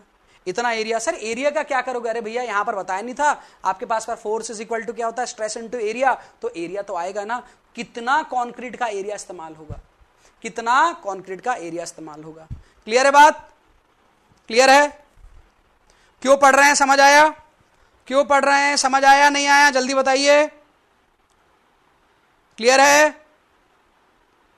देखो भैया मैं एक चीज आप लोग को पहले क्लियर कर देता हूं, मेरी क्लास में कोई ये सोचकर बैठा है कि कोर्स फटाफट हो जाए, समझ आए ना आए, तो मैं आप लोग को एक चीज पहले बता रहा हूं, मैं आपको आरसीसी की वो चीज समझाने की कोशिश कर रहा हूं कि उसके बाद ना 1 साल या 1.5 साल या 2 साल, हो सकता है 2 साल तक तैयारी करना पड़े, कंपटीशन ज्यादा है, हो सकता है पहली बार में हमारा कुछ एग्जाम टाइम पर कुछ 2-4 नंबर का गलत हो जाए तो दूसरी बार हमें वापस से देना पड़े एग्जाम, खुदा ना करे ऐसा हो, लेकिन हो जाए तो दूसरी बार आरसीसी पढ़ना ना पड़े। समझ आ रही है? आरसीसी के सिर्फ क्वेश्चन लगाना पड़े, इसीलिए बता रहा हूं। आज थोड़ा सा 10 मिनट ज्यादा दो, अगले बार 10 घंटे की कम जरूरत नहीं पड़ेगी आपको। ठीक है, चलिए, तो कंक्रीट इतना हो सकता है इस्तेमाल।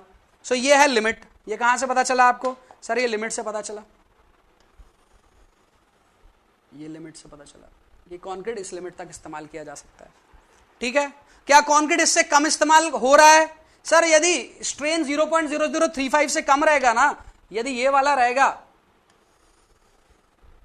ये वाला रहेगा, तो न्यूट्रल एक्सिस की वैल्यू कुछ अलग होगी। मतलब ये जो न्यूट्रल एक्सिस की वैल्यू है,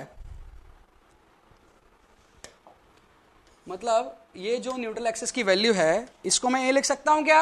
अरे भाई संदीप, इसको मैं ये ऐसा लिख सकता हूं, एक्सयू लिमिट लिख सकता हूं, एक्सयू लिमिट लिख सकता हूं कि सर न्यूट्रल एक्सिस ज्यादा से ज्यादा इतनी हो सकती है सर, लिख सकता हूं संदीप, महेश्वरी, क्या भाई, अंकित, सुमित, बताओ, मनीष, विपिन, ऋषिकेश, लिख सकता हूं, सरफराज लिख सकता हूं? हाँ सर लिख सकते हो।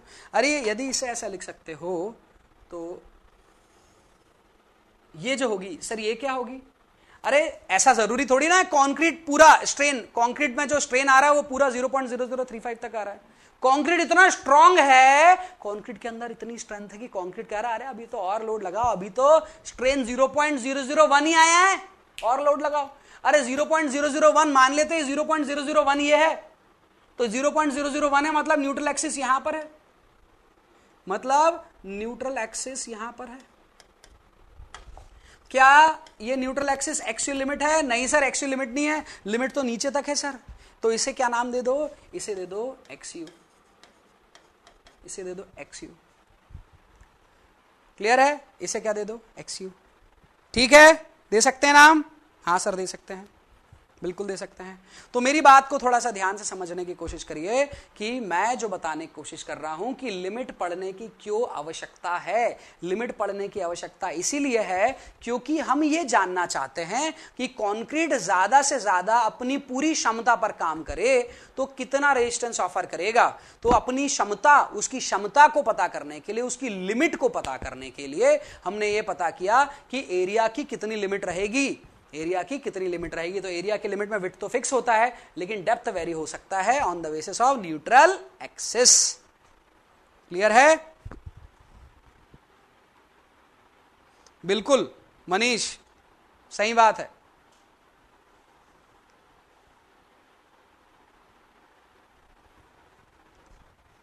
ठीक है, समझ आया? चलिए इसको मैं रब कर रहा हूं क्योंकि अब इसकी जरूरत नहीं, इतना पार्ट आप समझ चुके हैं, इसको मैं आगे भी डिस्कस करूंगा।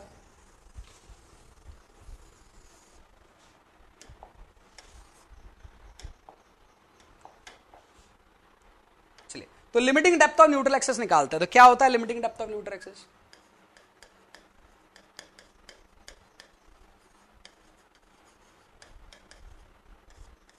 लिमिटिंग डेप्थ क्या होता है? लिमिटिंग डेप्थ क्या होता है? इट इज द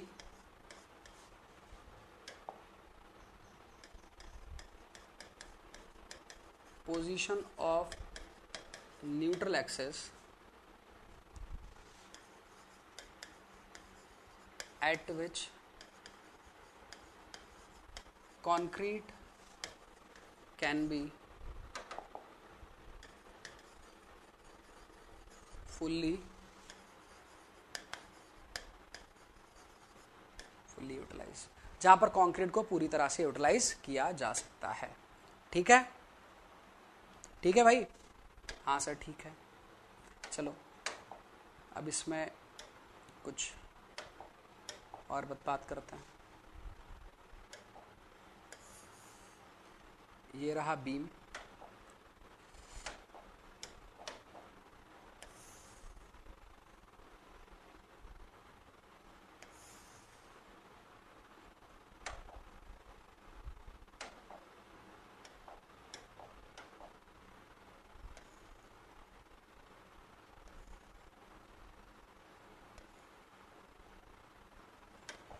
ये आपके पास पर बीम, इस बीम के अंदर पर इस डेप्थ को आप क्या बोल रहे हैं? Axial limit. क्लियर है? इसको क्या बोल रहे हैं आप? एक्सियल लिमिट बोल रहे हैं।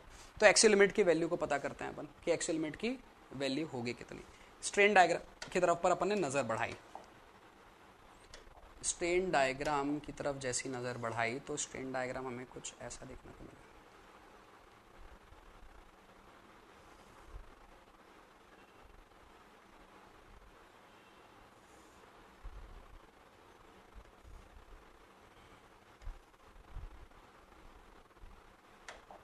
यहां पर स्ट्रेन है 0.0035। स्टील में स्ट्रेन कितना था? 0.002 plus 0.87 F I upon E S. ठीक है, इतना था स्ट्रेन। क्लियर है बात? ठीक है, चलिए नोटेशन देता हूं। इस पॉइंट का नोटेशन है ए, इस पॉइंट का है बी, इस पॉइंट का है ओ, इस पॉइंट का है सी, इस पॉइंट का है डी। ठीक है, ओके। हाँ सर, ठीक है।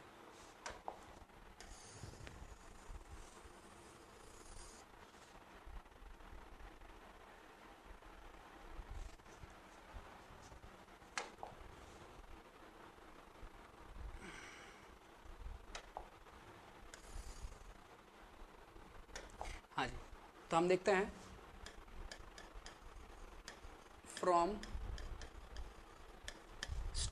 Strain diagram.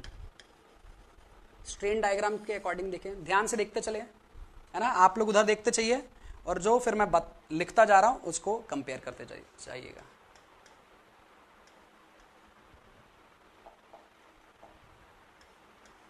In triangle AOB and COD by similar triangles property. Similar triangle की प्रॉपर्टी की वजह से हम क्या लिख सकते हैं? हम लिख सकते हैं AB upon AO is equal two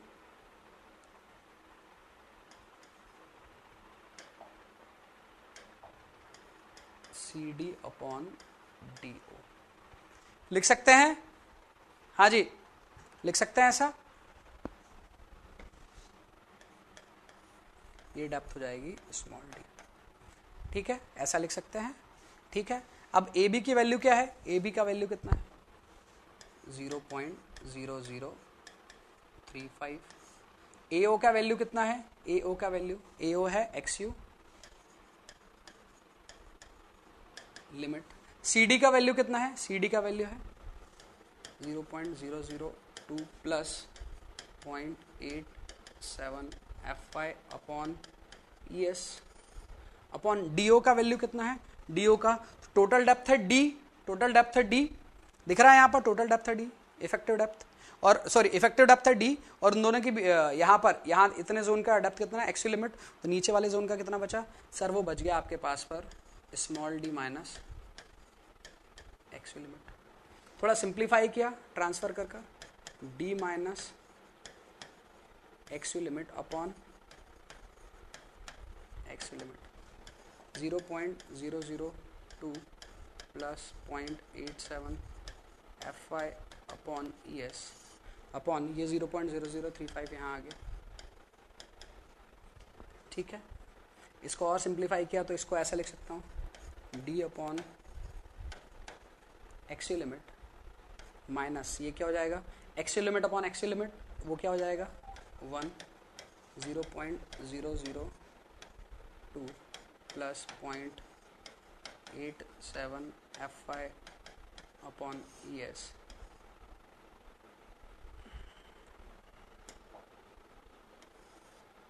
upon 0.0035। ठीक है, क्लियर सभी को? यहां तक क्लियर सभी को?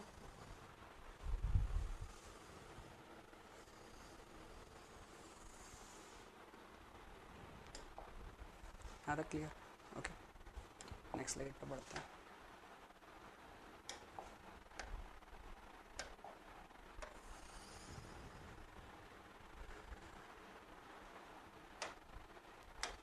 तो इसके आगे बढ़ते हैं, इसके आगे बढ़ते हैं तो क्या लिखेंगे? d अपॉन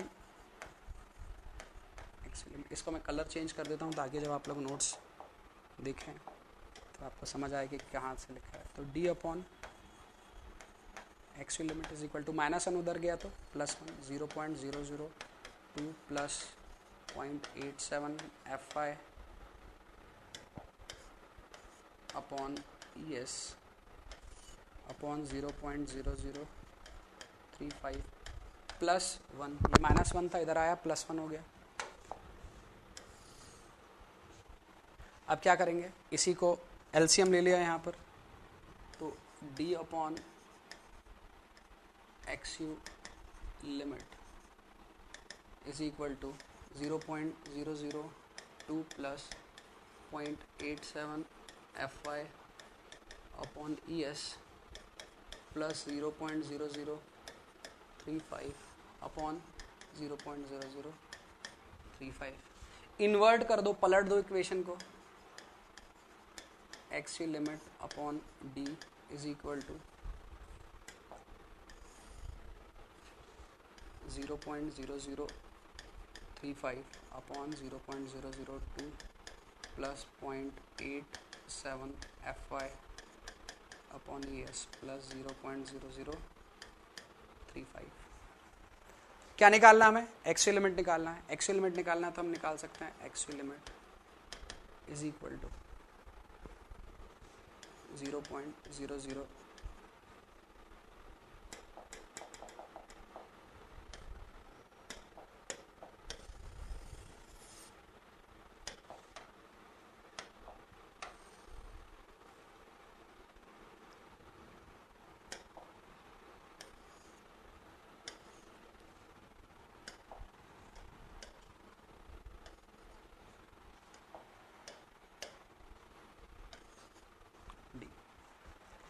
क्लियर है। इसको और सिंपल लिखना चाहे तो अपन और ऐसे भी लिख सकते हैं, X U limit is equal to strain of concrete upon strain of steel plus strain of concrete.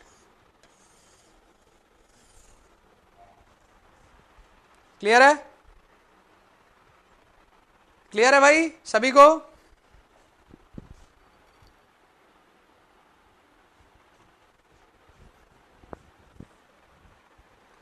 Clear है सर। अब यहां से क्या करना है, अरे यहां से एक्स लिमिट की वैल्यू निकालनी है ना। इसको रखो याद, या इसको याद रखो, जिसको याद रखना है। ऊपर वाले को याद रखना है, इसको याद रख लो।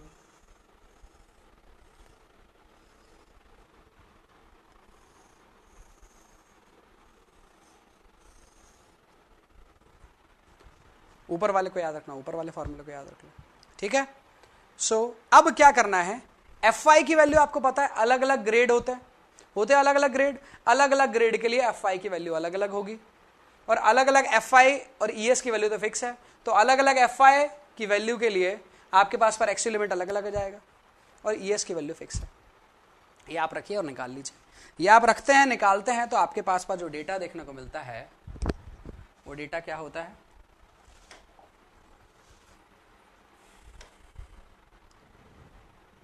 तो आपको देखने को मिलता है limiting depth of neutral axis क्या आता है, और क्या रहती है ग्रेड ऑफ स्टील। क्लियर है। ग्रेड ऑफ स्टील क्या है आपके पास पर, ग्रेड ऑफ स्टील है सर 250, 415, 500। मैं बात कर रहा हूँ किसकी, Fy की वैल्यू की।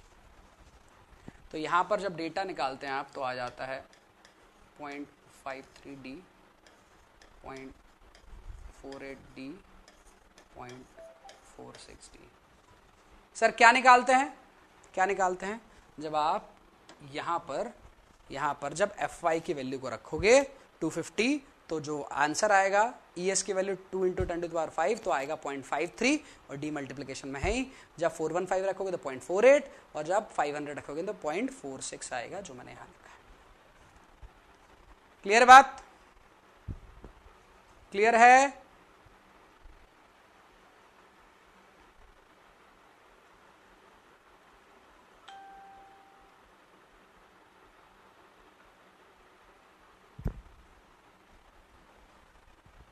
क्लियर है, चलिए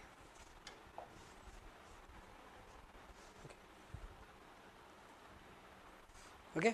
चलिए, तो मुझको लगता है कि ये वाला पार्ट समझ में आएगा। सेकंड अपन बात करते हैं, ध्यान से देखिए। हम बात कर रहे हैं actual depth of neutral axis की XU की। सर अभी तो हमने बात किया कि कंक्रीट लिमिट तक में कितना होगा, तो उसकी वैल्यू निकाल ली हमने, ठीक है। अब कंक्रीट लिमिट से यदि आपके पास पर कम इस्तेमाल किया जा रहा है ना, अपनी लिमिट से क्या किया जा रहा है, कम इस्तेमाल किया जा रहा है, तो अपन क्या किएंगे, ठीक है, कैसे निकालेंगे उसी को देखते हैं, ठीक है। तो हम बात करते हैं actual depth of neutral axis.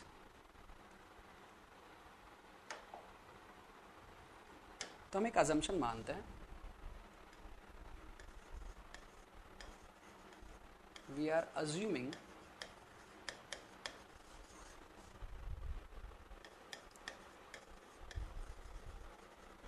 what we are assuming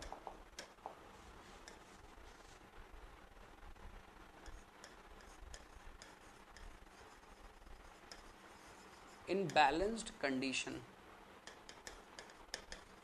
balance condition में क्या देखने को मिलेगा, इन बैलेंस्ड कंडीशन में क्या देखने को मिलेगा, बैलेंस कंडीशन में देखने को मिलेगा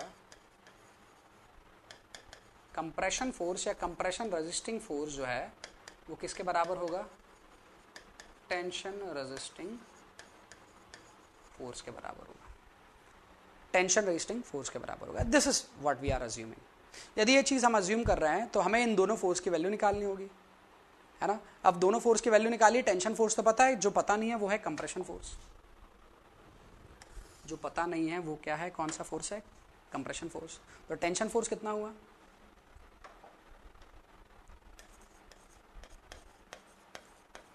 वी नो, क्या पता है भैया हमें, सर हमें पता है टेंशन फोर्स, तो लिख लो भाई,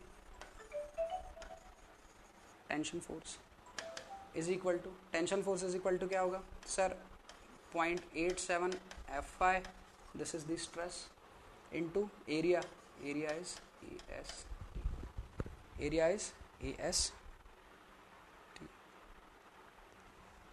ठीक है। तो tension force is equal to 0.87 Fi into AST। Now ये हमारी बात हुई है कंप्रेशन एंड टेंशन फोर्स के रिगार्डिंग, ठीक है। नाउ ठीक है, अब हमें जो नहीं पता है वो कंप्रेशन फोर्स है, तो कंप्रेशन फोर्स निकालते हैं।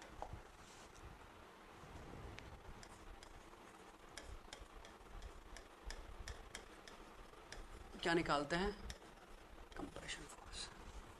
कंप्रेशन फोर्स के लिए हम थोड़ा सा ना स्ट्रेन डायग्राम को एक बार पढ़ते हैं। स्ट्रेन डायग्राम क्या कहता है, strain diagram, strain and stress diagram दोनों को ही आप पढ़ना चाहे तो पढ़ सकते हैं, मैं दोनों ही बना देता हूं।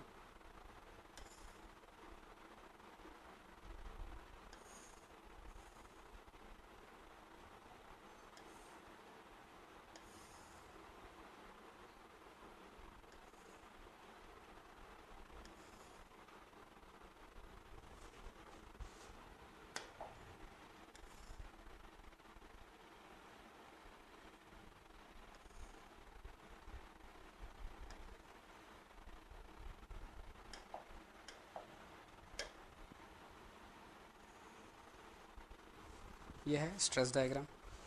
हमें किस जोन के बारे में पढ़ना है भाई, हमें किस जोन के बारे में पढ़ना है, टेंशन है कंप्रेशन, सर कंप्रेशन, तो टेंशन वाले के डायग्राम को अभी ओवर शेडो कर दो, तुम्हें नहीं देख रहे हैं, तुम्हें नहीं देख रहे हैं, तुमसे कोई मतलब नहीं है अभी, अभी सिर्फ मतलब है कंप्रेशन जोन से, कंप्रेशन जोन से मतलब है। तो यहाँ पर स्ट्रेन कितना है, यहाँ पर स्ट्रेन है 0.0035, ठीक है।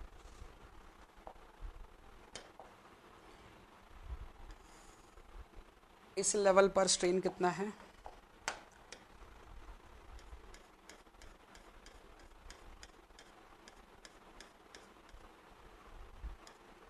इस लेवल पर स्ट्रेस कितना है,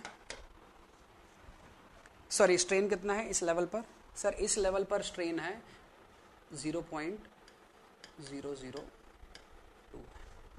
इस लेवल पर स्ट्रेन कितना है 0.002। यहाँ पर रेजिस्टिंग स्ट्रेस कितनी है 0.45 FC के, ये टोटल डेप्थ कितनी है, ये टोटल डेप्थ है सर XU। अभी अपन XU के बारे में बात कर रहे हैं, कहीं भी हो सकती है ना, इट इज XU। ये वैल्यू कितनी है भाई सर, कौन सी, ये लेंथ कितनी है और नीचे वाली लेंथ कितनी है बताइए, ऊपर वाली लेंथ और नीचे वाली लेंथ कितनी है सर, वो पता नहीं। अरे नाम रख लो कुछ, हाँ सर नाम रख लेते हैं, इसको बोल दो X1, इसको बोल दो X2, चलेगा, X1 और X2 चलेगा, ठीक है, X1 X2 बोल दो, है ना। अभी X1 X2 की वैल्यू तो नहीं पता है, ठीक है सर, मतलब आप ये बोल रहे हैं कि जो रेक्टेंगुलर जोन है, इस जोन को आप रेक्टेंगुलर जोन बोल सकते हो, अरे बोल सकते हो कि नहीं बाबा बताओ। और इसको क्या बोल सकते हैं भैया मनीष सर, इसको बोल सकते हैं पैराबोलिक जोन। कौन सा जोन बोल सकते हैं, पैराबोलिक जोन बोल सकते हैं, ठीक है, क्या बोल सकते हैं सर, पैराबोलिक जोन। ओके चलिए, अब एक डायग्राम और बता रहा हूं, थोड़ा ध्यान से देखिएगा। ये थे beam,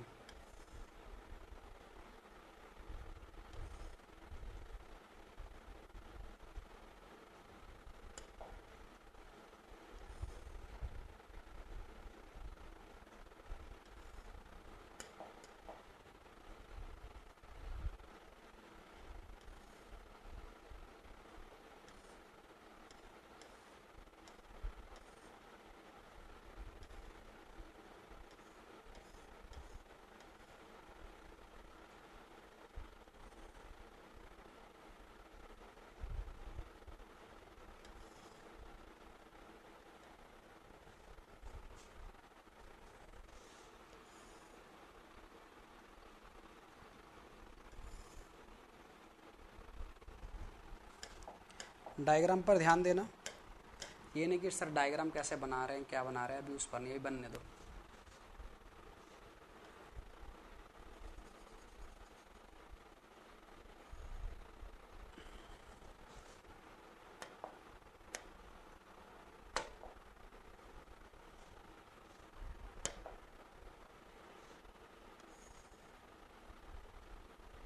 this is a neutral axis,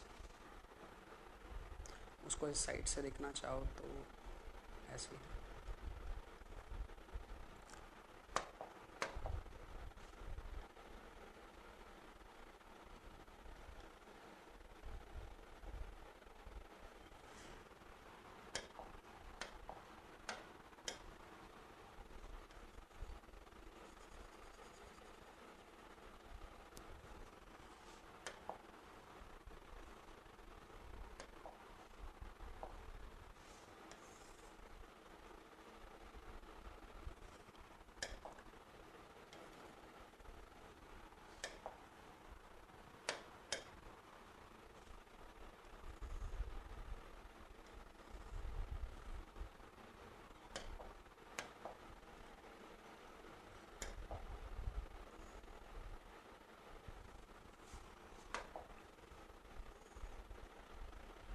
diagram को थोड़ा सा देखने की कोशिश करें, डायग्राम को थोड़ा सा देखने की कोशिश करें। ये बीम है ना, बीम का पार्ट है, और this is the cross section, ये है क्रॉस सेक्शन, ठीक है। अभी मैंने क्या किया, अभी सर आपने क्या किया है, अभी ना आपने स्ट्रेस डायग्राम, ये जो हम इधर से देख रहे थे अभी तक जो हम इधर से देख रहे थे, है ना, अभी तक हम जो इधर से देख रहे थे, आपने उसका 3D व्यू में बनाया है ना। तो मैंने बीम का पार्ट बनाया है, तो ये बीम के अंदर पर this is what, this is sir width of the beam, और ये क्या है आपके पास पर, ये है आपके पास पर overall depth of the beam, ठीक है, overall depth of the beam. यहाँ कहीं पर आपको लगे हुए मिलेंगे रेनफोर्समेंट सरिये लगे हुए मिलेंगे, क्लियर है। थोड़ा सा इमेजिन कर पा रहे हो, यस और नो, जल्दी बताओ, इमेजिन कर पा रहे हो नहीं कर पा रहे हो, जल्दी बताओ। यस सर कर पा रहे हैं, है ना। चलिए, तो ये है आपके पास पर बीम, है ना।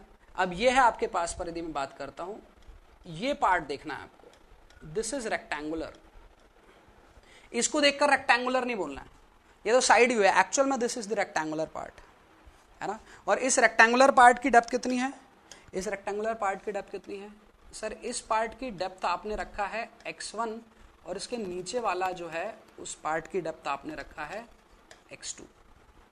क्लियर है? क्लियर है नहीं है? जल्दी बताओ।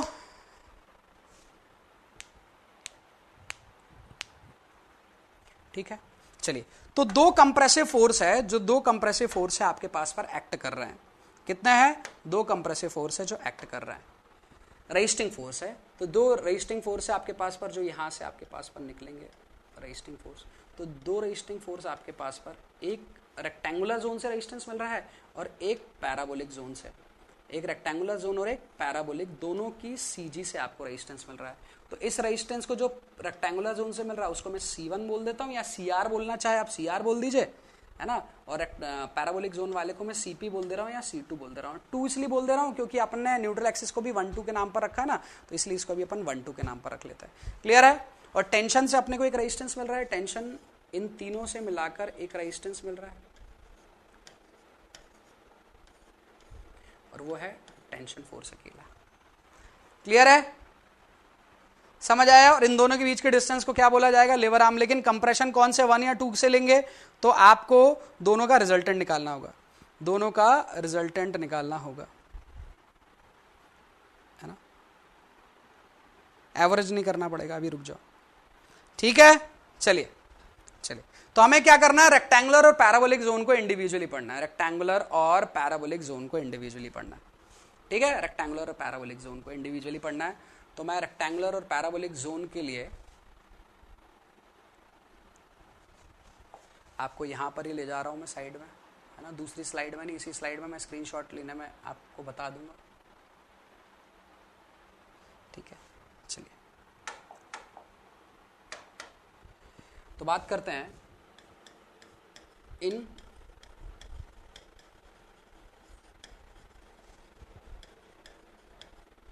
Rectangular zone. रेक्टेंगुलर जोन के अंदर पर बात करेंगे तो क्या होगा? रेक्टेंगुलर जोन पर बात करेंगे तो क्या होगा? हमें क्या निकालना है? Compression force. तो कौन सा होगा? C1। Force is equal to क्या होगा? Stress into area. Force is equal to क्या होगा? Stress into area. तो मुझे बताइए कि कंप्रेशन जोन में, कंप्रेशन जोन जो रेक्टेंगुलर जोन है वहां पर स्ट्रेस यूनिफॉर्म है या नॉन यूनिफॉर्म है? देखकर बताइए, स्ट्रेस यूनिफॉर्म है या नॉन यूनिफॉर्म है? जल्दी देखकर बताइए, जल्दी से देखकर मुझे बताएंगे कि स्ट्रेस जो है वो यूनिफॉर्म है वहां पर या नॉन यूनिफॉर्म है। जल्दी बताएंगे।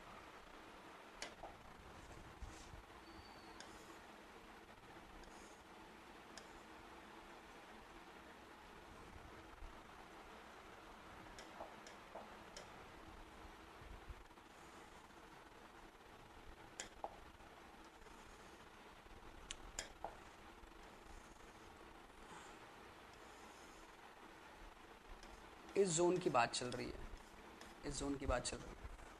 इस जोन में स्ट्रेस कैसी है सर? यूनिफॉर्म है। यूनिफॉर्म मतलब स्ट्रेस यूनिफॉर्म है, तो आप ले लीजिए स्ट्रेस कितना है?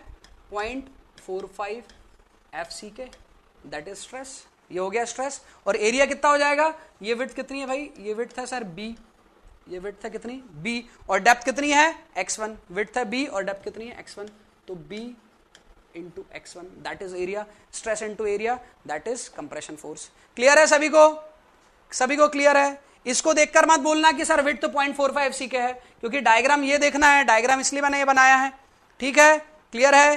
ठीक है सर, चलिए भाई अब बात करते हैं कंप्रेशन फोर्स 2 की इन पैराबोलिक जोन। इन पैराबोलिक जोन, पैराबोलिक जोन में क्या होगा भाई? सर पैराबोलिक जोन में C2 फोर्स निकालेंगे। पैराबोलिक जोन की मतलब बात चल रही है, मतलब क्या चल रहा है सर? पैराबोलिक जोन की बात चल रही है, मतलब अब आप इस जोन के बारे में बात कर रहे हैं। यहां पर स्ट्रेस यूनिफॉर्म है नॉन यूनिफॉर्म है? यहां पर स्ट्रेस यूनिफॉर्म है नॉन यूनिफॉर्म है? Sir non uniform. यदि ये ऐसा रहता तो देखकर बताइएगा, ऐसा रहता तो यूनिफॉर्म नॉन यूनिफॉर्म, ऐसा रहता तो यूनिफॉर्म नॉन यूनिफॉर्म, ये वाला जो बनाया है ऐसा रहता तो यूनिफॉर्म नॉन यूनिफॉर्म, ऐसा रहता तो सर ऐसा रहता तो यूनिफॉर्म बोलते। अभी जो आप बात कर रहे हैं जिसको शेडेड किया नॉन यूनिफॉर्म। ये स्ट्रेस कितनी थी सर ये है 0.45 FCK, कितनी है 0.45 FCK, लेकिन आप कितनी इस्तेमाल कर रहे हैं, पूरी थी 0.45 FCK, आप कितनी इस्तेमाल कर रहे हो, सर हम उससे कम इस्तेमाल कर रहे हैं, कितनी इस्तेमाल कर रहे हो, सिर्फ पैराबोला कर रहे हैं। तो पैराबोला रेक्टेंगल का कितना होता है, पैराबोला रेक्टेंगल का कितना होता है, सर पैराबोला रेक्टेंगल का कितना होता है वो पता है, लेकिन हम ये भी बता दें कि जो आपके पास पर हट जाता है पैराबोला से, दैट इज 1/3 ऑफ रेक्टेंगुलर, मतलब 0.45 FCK का 1/3 तो पार्ट इंक्लूडेड ही नहीं है, 1/3। तो बचा कितना, बचा कितना, बचा कितना, सर बचा हमारे पास पर कितना 2/3, बचा कितना 2/3 बचा।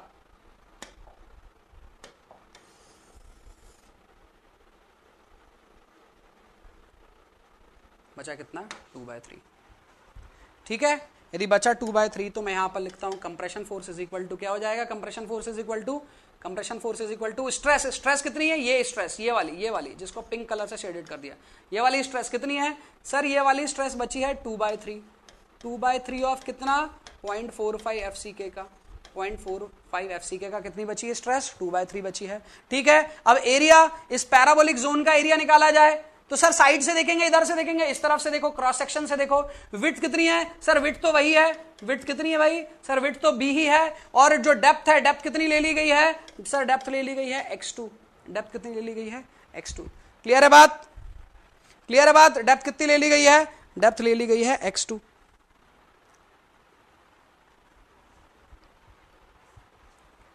ठीक है, डेप्थ ले ली गई है x2।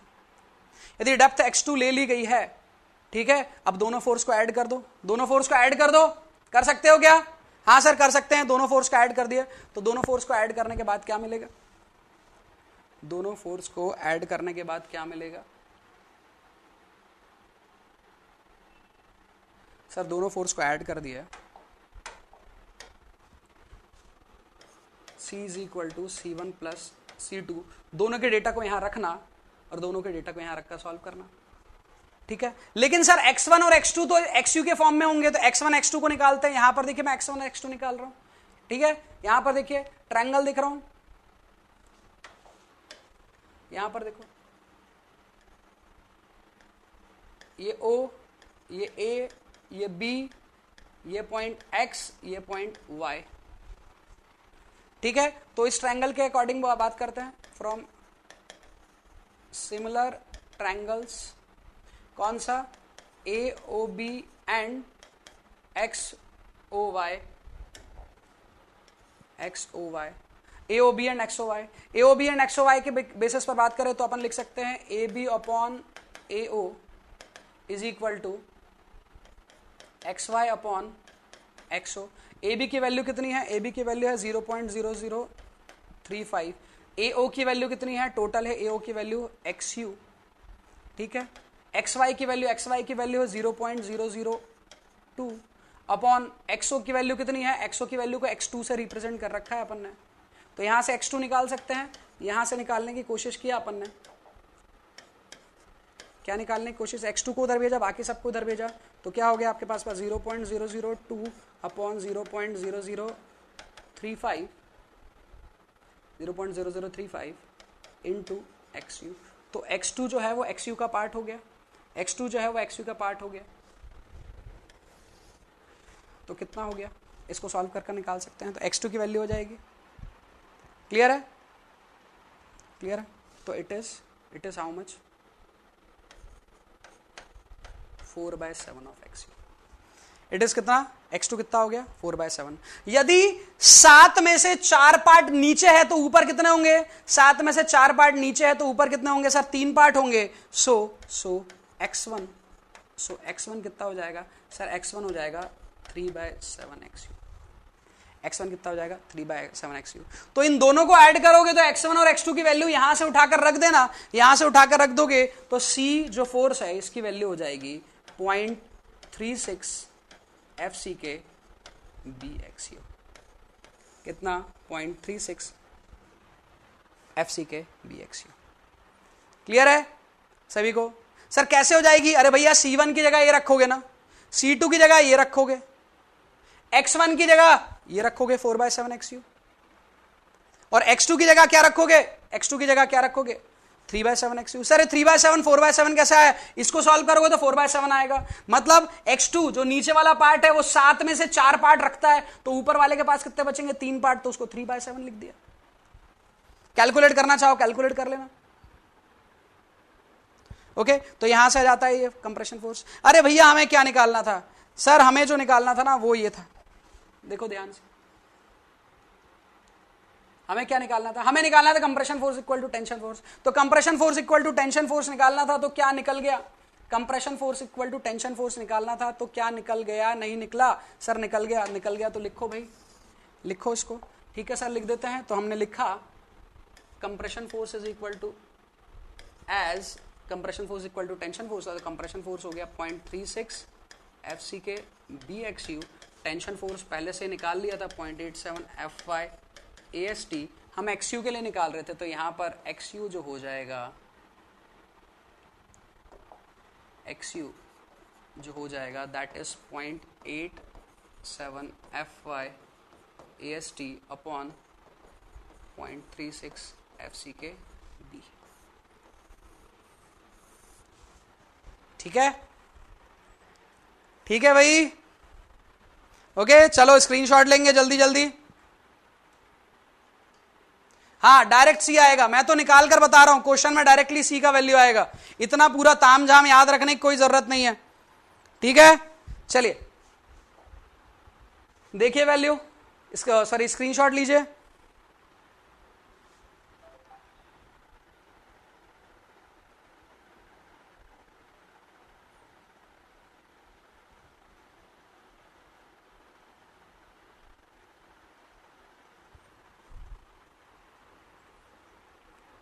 Next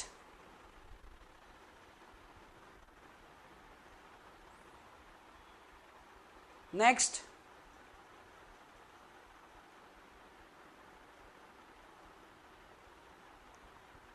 next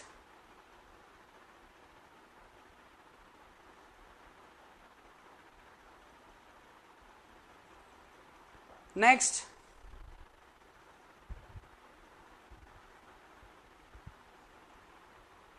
next. अब रुक जाओ, यहां पर रुको,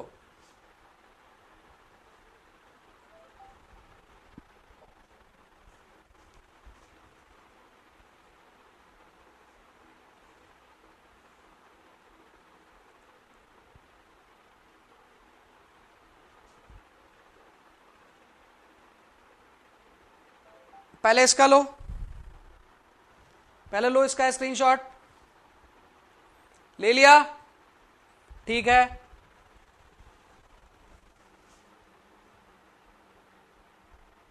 अब इसका लो,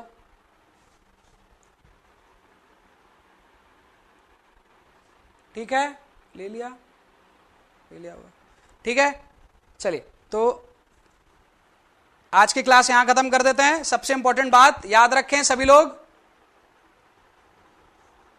सबसे इंपॉर्टेंट बात, कल और परसों सैटरडे और संडे आपका क्लास है नहीं, मंडे को आपका क्लास लगेगा, है ना। तो बार बार पूछना नहीं है सर क्लास बंद है कब स्टार्ट होगा, तो मंडे को स्टार्ट होगा, सेम टाइम पर, कोई टाइम में चेंज नहीं है। ठीक है तो हम मिलेंगे अब नेक्स्ट मंडे को, और मंडे को इसी पार्ट के आगे स्टार्ट करेंगे। ठीक है तो किसी को भी डाउट होगा तो you can ask me on WhatsApp, WhatsApp पर आप पूछ सकते हैं। ठीक है चलिए मिलते हैं मंडे को, बाय बाय, टेक केयर।